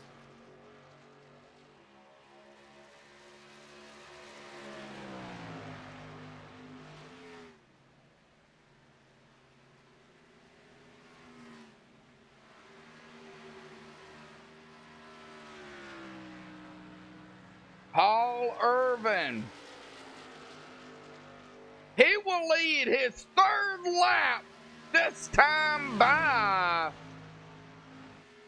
lap 121 of 150. Yeah, and he's the last car to make a pit stop here from what I'm seeing. Oh, Casey Duncan's been out here for 39 laps, so he's in 5th.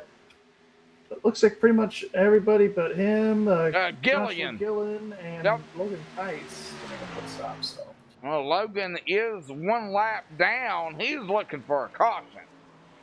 Yes, he is the first car 1 lap down at the moment from what I'm seeing here. Nope, and Moore's going to overtake that. Oh, okay. I believe. No. Logan's 14th here. All right, so Logan, is still... Are you eating while broadcasting, Joshua Medlock? No. I'm hungry. Hey, fair enough. Sometimes you gotta eat. I am eating pretzels. Sorry, Brad.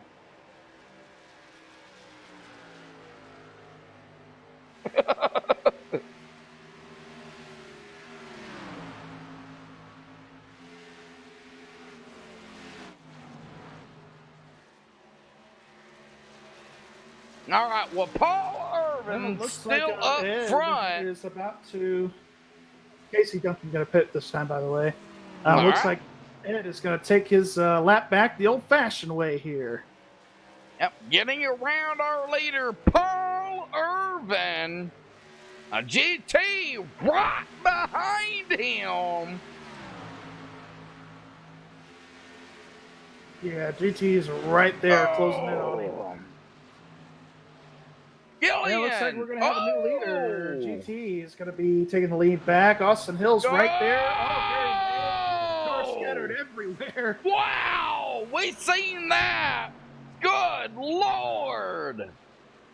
It's really going to reel in Austin Hill. All right, killing here a little bit through this corner.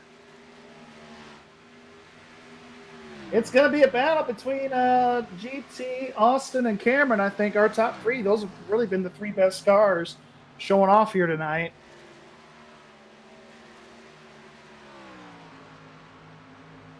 Now, it looks like GT does have, or I'm sorry, Cameron has the freshest tires out of everybody.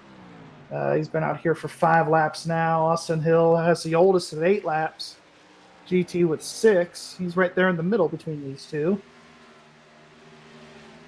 Hearing that the 8 car, Paul Irvin, is going to be making a pit stop here as he's on pit road now.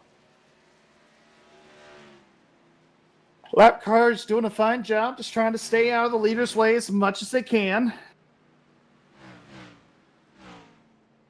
Gary, we will be coming to 20 to go here in about 5 laps. and we know it gets a little extreme, but we've had a couple of green flag pit stops.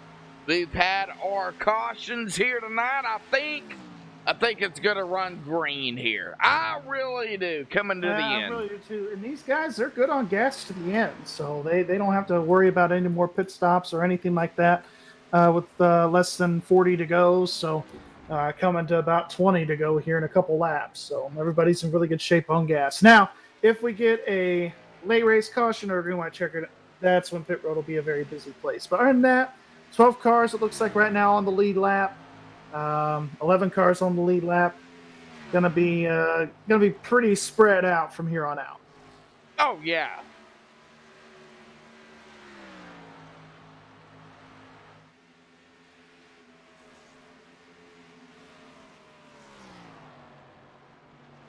Well, looks like Willie Nelson, David Elliott, Tom Massey, and Brandon Freeze out of the race here tonight. Danny Ware's pitting. He's going to be one of the last guys to pit. Oh, the 43, Logan Keiss.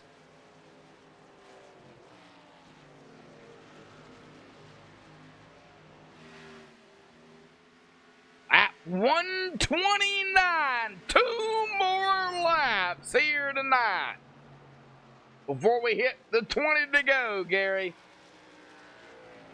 Yes, sir. A couple more laps here.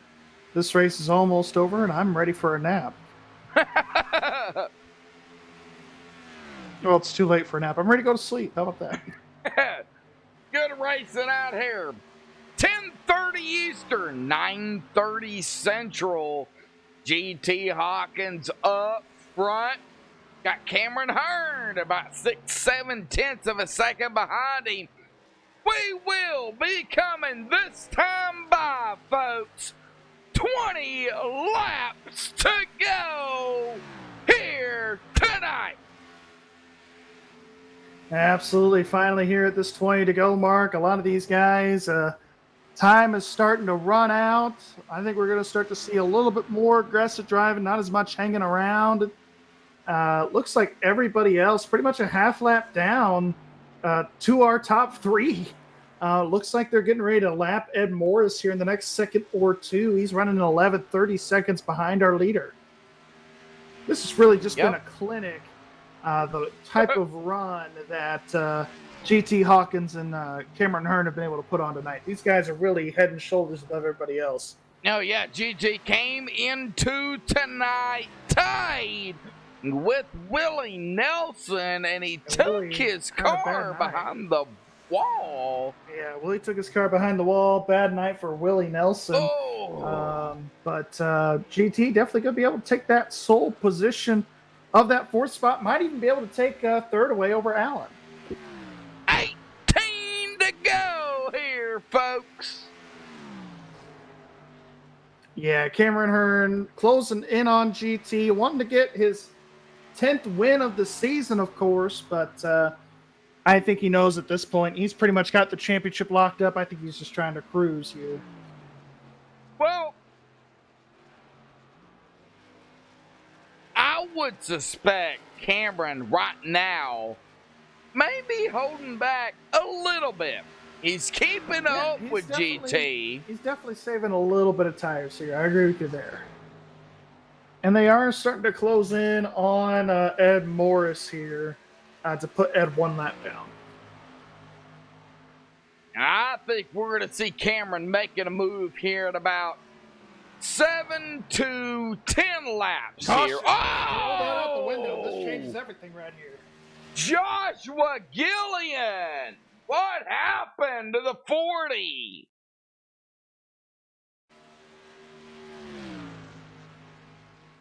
All right, well, he is A-OK through the tri-oval down into 1 and 2 here. He's by himself, and it looks like he might have just lost it. I don't know. It's okay on the back stretch.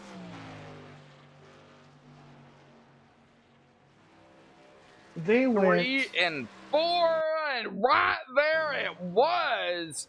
He lost it.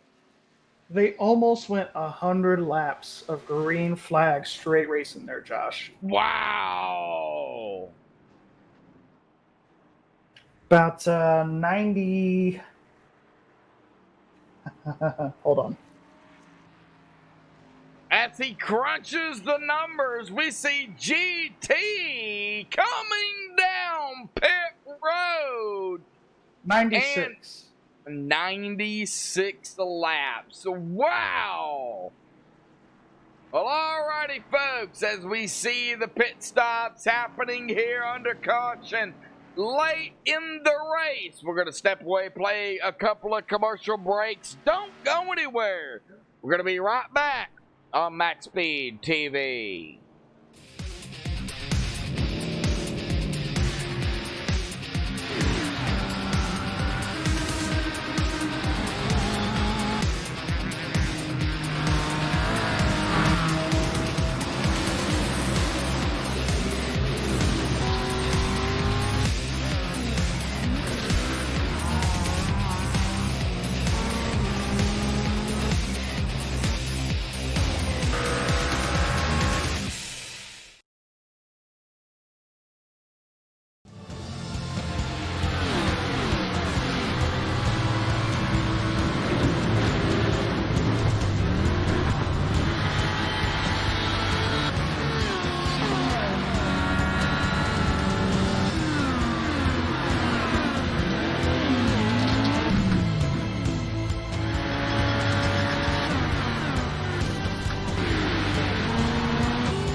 Alrighty, folks, back live here on MaxSpeedTV after pit stops. However, it is going to be Alan Elwood up front, followed by Cameron Hearn, GT Hawkins, Austin Hill, and Bryce Senesac, Gary.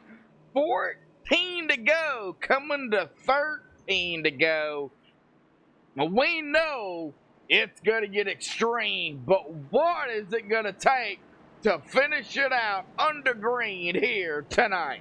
Well, they've had to keep doing what they've been doing. That's just giving everybody a lot of respect and a lot of room. I think that's going to run out here as we're coming in on 10 to go. We got a lot of wave arounds here, Josh, from Casey Duncan all the way up to pace cars. So quite a few guys. Looks like about 3 guys going to get back on the lead lap to bring 15 cars back onto the lead lap. That caution and those pit stops really helped Alan Elwood and Cameron Hearn because they started 1-2. GT started a little further back in 7th, so he did not have the pit stall advantage there to be able to win the race off of their road.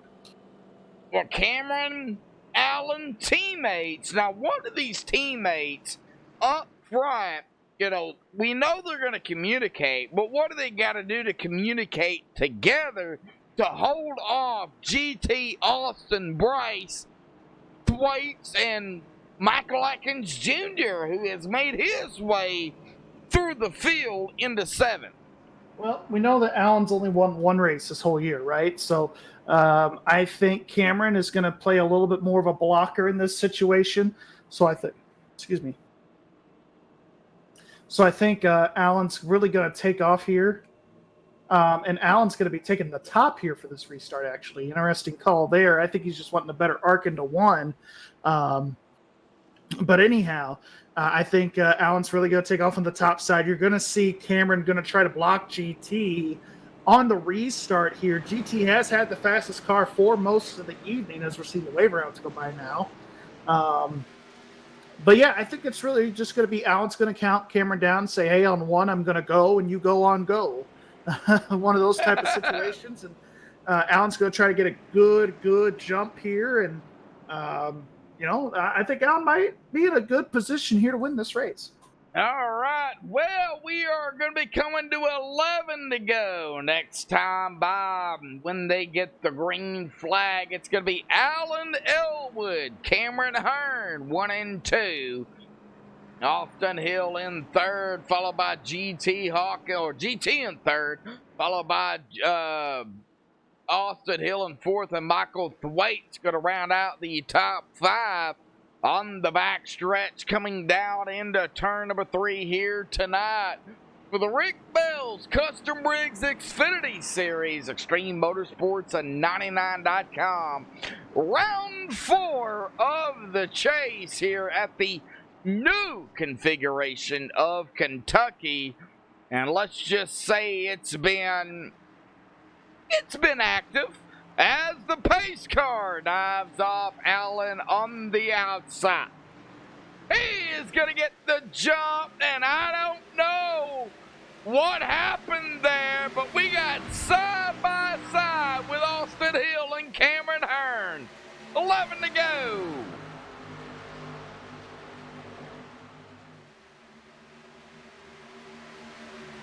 Side-by-side racing coming off of 2 as Allen clips the wall. He was driving so hard. Allen's going to have to be careful here, not overdrive here, because Cameron's really good as they come to 10 to go. Looks like Austin was able to root GT out of the way. At least GT slid up, so that's going to create a nice battle for the third spot here. 10 to go. Here comes GT. He's all over the back bumper of Austin Hill now for the third spot again.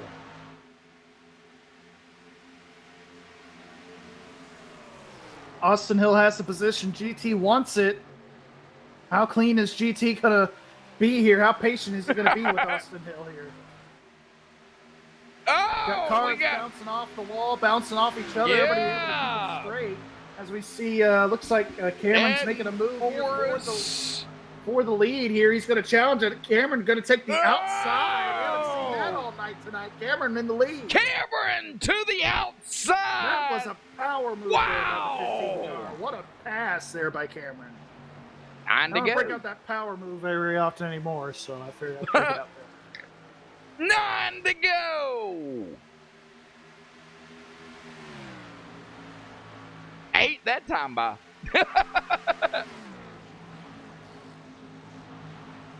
Watch Austin to the inside of GT.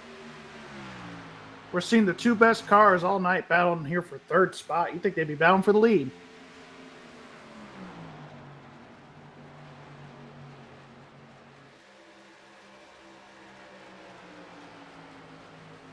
Oh! GT bouncing off the wall. Yeah.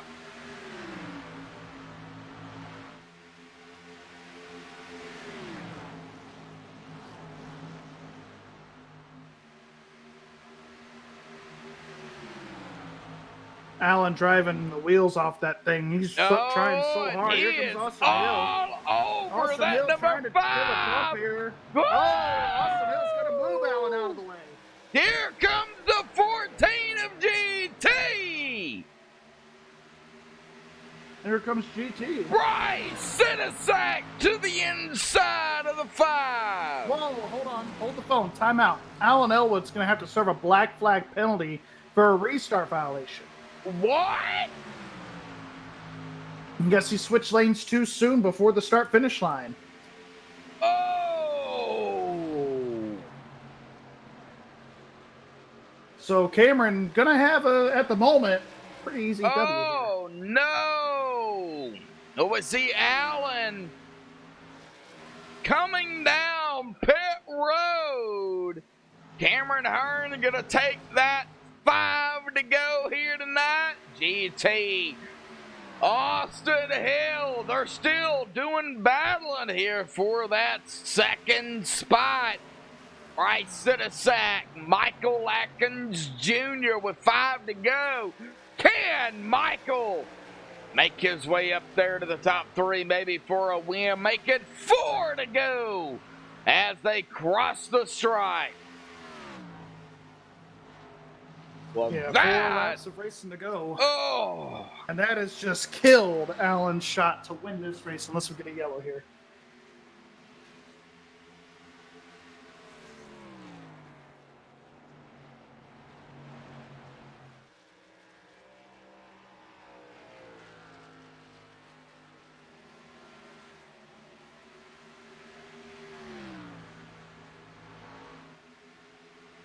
Looks like it's going to be a good battle for second between GT and the 16. Yep, watching it.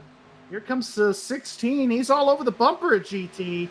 Austin driving really aggressive here. He really wants to try to get up there to Cameron. I think it's just going to be a little bit too late. So these guys are getting ready to come to 2 to go. Yep, this time by Cameron Hearn. Going to take 2 to go here. Across the stripe. The next flag. If the leader can cross and take the white flag, whatever happens, happens. If we have a caution, we will be under the one and only green-white checkered, but I don't think that's going to happen here tonight. As we get up here, up front to Cameron Hearn out of 4.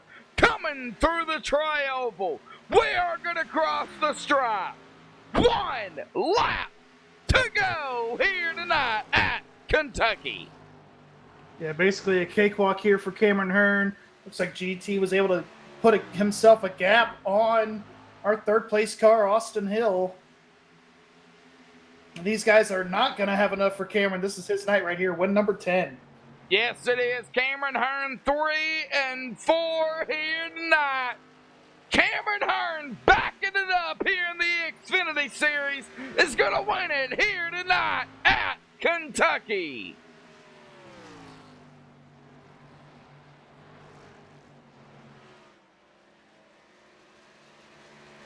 GT Hawkins in second, and Austin Hill will finish in third place here tonight. Let's watch Cameron Hearn, though. I'm sure he's going to burn it up here, Gary. We'll go ahead and mute, step away, get the top 3 up here for the MaxSpeedTV post-race show. Don't go anywhere. We will be right back.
Alrighty, folks, we're back here live on MaxSpeedTV. We have caught up with our top three. Of course, we're going to start here with awesome Austin Hill here tonight.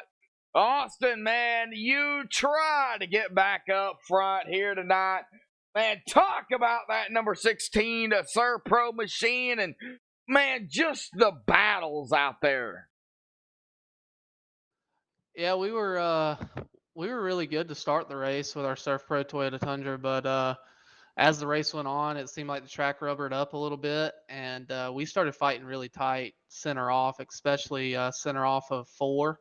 I'd get tight on entry to 3, and it would kind of just hurt my whole corner. So I started to do some different things that seemed to help it a little bit, but I still just didn't have nothing for the front 2 there. Yeah, I mean, I actually was very surprised at how much the track actually changed from the start of the race to the end of the race. On fresh tires, we were loose to start with, and then by the end of the race, end of a run early in the race, it wasn't bad on the tight side, and then late in that race, when we had some long runs, I just got way too tight and just couldn't do nothing with those guys. So all in all, it was a solid night for us. Not what I really wanted. Thought we had a shot at winning the race, and it just didn't work out. Well, it is the new Kentucky. I don't know if in real life you had the opportunity to race it. If you have, is there a difference? I mean, can you feel it? Yeah, I mean the new configuration is similar to the real life configuration, especially with how flat turns 3 and 4 are, and then how wide the exit of 4 is. I feel like on iRacing the exit of 4 is seems a little bit wider than it actually is in real life, but there's definitely some similarities. We raced there earlier in the season in real life, and they had some of that PJ1 stuff put down that gives you traction. So we actually didn't run the bottom like we were doing tonight. We were running in the second lane. So, but there's some similarities to it, and Kentucky's a good track for me. So had a lot of high hopes coming into this weekend. I thought that we were going to have a shot at it, and early in the race, I really thought that we were the car to beat. It's just late in the race, for whatever the reason, the track just went through a change, and the things that it did, my car didn't like. I was just too tight, and I just couldn't really do enough with my brake bias and some different things and entering different to be able to compete with those guys. But all in all, it was a decent night for 4X Racing. Everybody at Extreme Motorsports does an awesome job, especially with the Xfinity Series. So definitely would like to see some more guys get in the Xfinity Series. We kind of had a little bit of a low car count tonight, but I think we still put on a pretty good show. So it was nice to have a late race caution and have a little 10-lap shootout or whatever it was to try to make something happen. But all in all, good night, and just want to thank the fans for tuning in, and we'll go on to next week, and hopefully we can end up in victory lane then. Well, real quick, next week, Homestead, round 5, the series finale. Your thoughts at Homestead? He's a winner there, buddy. Oh, I know he is. That's why I said his thoughts on Homestead. Yeah, I mean, I've gotten a win there in the truck series in real life, and I feel like I get around there pretty decent. I feel like I get around there pretty decent on iRacing in the truck series, but on the Xfinity Series side of it, I actually haven't turned any laps in the Xfinity car on Homestead. So that's something that I'm gonna start doing. Do a little bit of practicing probably next week and stuff. Getting ready for it. Just trying to turn some laps, just see what the Xfinity car does differently than the truck does. Whether it gets tight or loose or whatever it does. So. But there's probably going to be some similarities that I can bring from the truck series into the Xfinity Series, and hopefully that pays off. All righty, buddy. Well, any other final thoughts, shout-outs, thanks you want to give before you go celebrate third here tonight and get ready for the regular or the series finale next week at Homestead? Yeah, just a big shout-out to the fans and everybody tuning in. Like I said, I hope it was a good race for you guys. Everybody at Extreme Motorsports, they do an awesome job with everything that they do for this deal, and everybody at Forex Racing for giving me the opportunity to do this. And like I said, our Surf Pro Toyota Tundra was good tonight. Toyota Supra, rather. Sorry, I keep saying Tundra. I'm so used to the truck series, but our Surf Pro Toyota Supra was pretty good tonight. It just wasn't good enough. But we'll go on to the next one and see what happens. All righty, buddy. Well, we'll see you next week at Homestead, man. Go celebrate third here tonight. Yep, appreciate it. Thank you. Thank you, Austin. All right, well, that is going to bring us to our second place finisher here tonight, Mr. G.T. Hawkins. And I believe Gary has caught up with him on pit road. Well, GT, you're here in second. Once again, another second place finish. I think this is like the 50th one of the year, it seems like. How was your race out there tonight, man? I was surprised at how well it went. I didn't expect really to lead any laps. I was, a little off in practice. And, I know Kentucky, but I haven't ran here at all with the new configuration. So it was all completely new to me. I didn't practice at all until the session opened tonight. So, which was the exact opposite of Michigan. I practiced so much, and it just, I don't know. It's like has a negative effect on me for some reason. So I think I'm going to try to not practice as much in the future. That'll be better. Well, definitely. Talk about your battles here tonight. I mean, you battled with Alan, you battled with Austin, you battled with Cameron. How would you rate the racing overall tonight with this car on the new configuration of Kentucky? Actually, I thought it felt pretty good. It was a little loose first couple laps, but once it came in, it felt really good. Later in the runs, I was faster. That's kind of the fun I have with Hearn and Elwood. There is that they're always faster than me on the long run, and then a couple times I can be quicker I'm the opposite. I can be quicker on the long run. They're faster on the short run, so it's kind of makes it interesting and kind of evens out over once we actually get some green flag runs. So, but yeah, I mean, it was really fun battling with Austin there. That was just good old fashioned racing, little bumper to bumper there, and me and Hearn have raced around each other enough. We know, what to do around each other, so we have good respect there. It's a lot of fun. Yeah, absolutely. How much did the track change from the beginning of practice to the end of the race here tonight? Was it a pretty drastic change with the rubber being laid down, then of course the track cooling off? Just how was that transition tonight? It felt like it maybe got a little faster, just kind of naturally with the track temp going down. I didn't really notice it. I mostly just focused on trying to get to the bottom there and get down where the grip was and just go. I was just focused on hitting my marks, and it always feels fast to me. So 10-4, trying to figure out how to make the car go faster for sure. Well, we'll see you tomorrow night for Kentucky. We won't talk about that much, but next week we go to Homestead. How do you feel about your confidence level at that track? I love Homestead. It has that connotation of we always run it in the championship race, so there's always a little added pressure there, and so I like Homestead a lot. I think it's fun. It's kind of one of those you let out early and kind of get a good run out. I think it's kind of key, and there's always an interesting variable there about is other lines going to come in later in the run. That's guys that practice that well, I think will probably do well. Sure, absolutely. Well, any final thoughts you got here for tonight?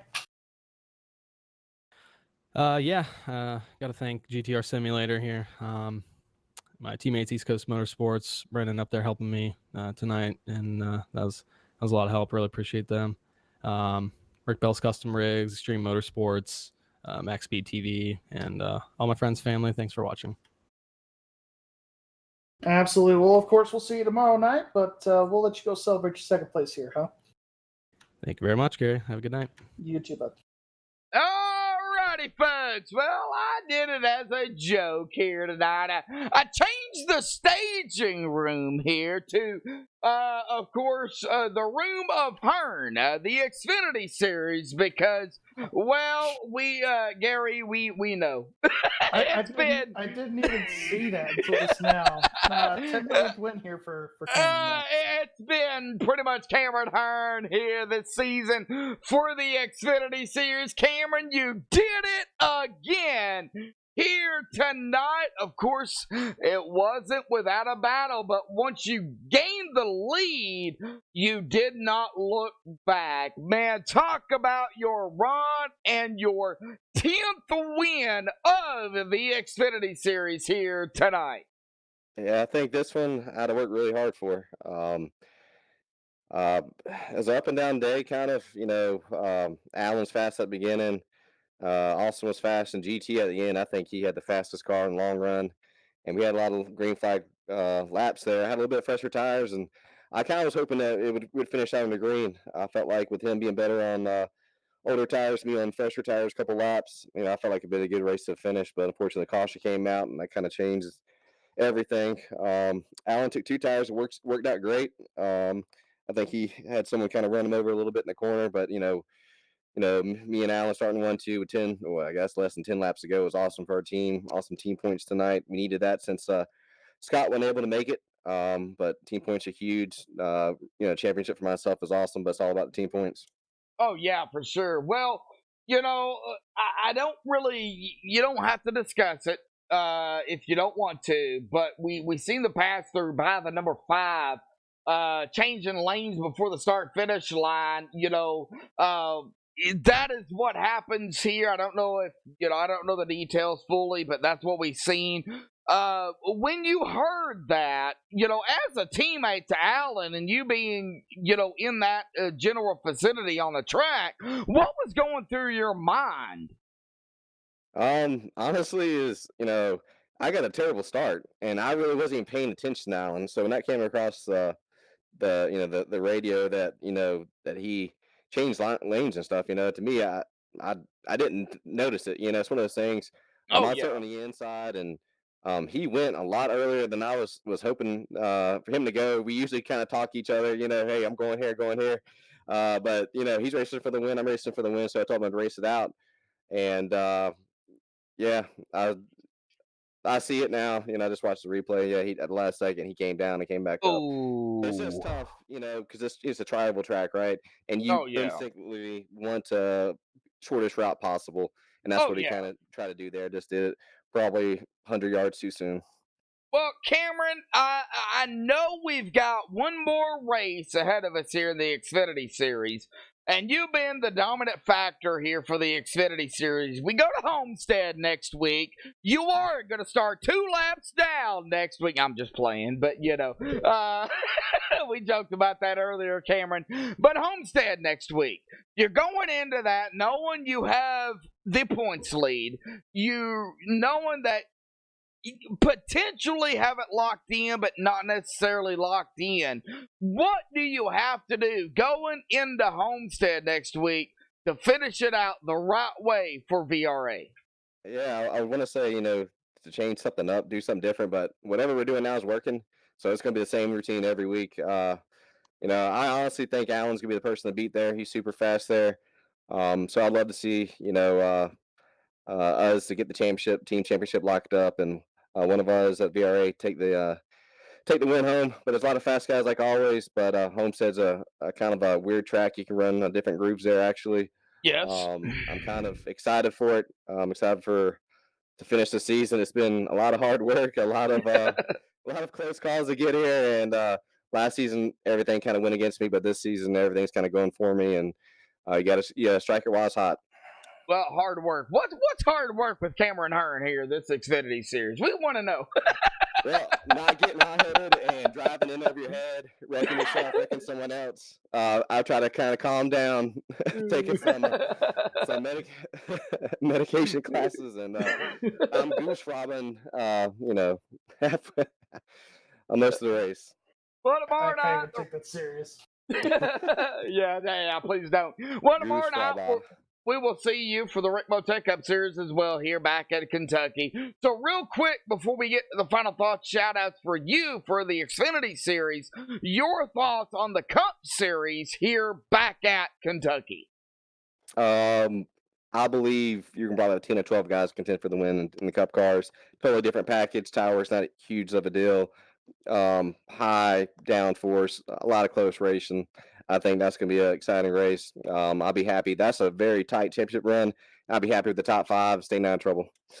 All right. Well, basically, he's saying Medlock will lose his voice tomorrow night. So that's what he's saying. Exactly. All right, Cameron, congratulations on your 10th win here. Gary, real quick, anything for Cameron? Let him do his final thoughts, shout outs, yada, yada, yada. Good win, though, tonight, bud. I appreciate it. Go Yeah, ahead, I want to Cameron. thank Extreme Motorsports 99, all the admins, RB's Custom Rigs. Check them out if you guys need anything from work down to your own computer to complete custom build. He can handle it. MaxSpeedTV, all my guys at VRA. Shout out to Alan. Alan was super fast in practice. Qualified on pole. Gave me a lot of tips to how to be faster here, so I appreciate that. Drive for Diabetes, check, don't guess, and just my wife, my uncle, my dad, my mom, everybody tuning in, watching this. I appreciate it, and a big woo woo. There it is. There it is. Well, Cameron, awesome job, bud. Gary, I don't know what else to say. I mean, Cameron coming back in and winning his 10th race. Good Lord. 66% win percentage in the series. Wow. Alrighty. Well, that's going to do it here for the top 3. Let's get down here to the unofficial results. Penny admin stuff, but Cameron Hearn is going to grab the win here tonight, followed by G.T. Hawkins, Austin Hill 3rd, Bryce Sack 4th, Michael Atkins Jr. 5th, Michael Thwaites in 6th. So a battle of the Michaels back here, 5th and 6th. Ed Moore 7th, Todd Curry 8th. Good solid run by Todd. Tommy Haynes 9th, and Darren Bruce. Hey, I'll take a top 10 by DB. Darren Bruce in 10th. 11th place, we've got Gary May. 12th place, Paul Irvin. 13th, Garrett Grant. 14th, the birthday boy, Casey Duncan. 15th is going to be Alan Elwood. 16th is going to be Logan Keiss. 17th, Nicholas Vroman. 18th is going to be Josh Gillian.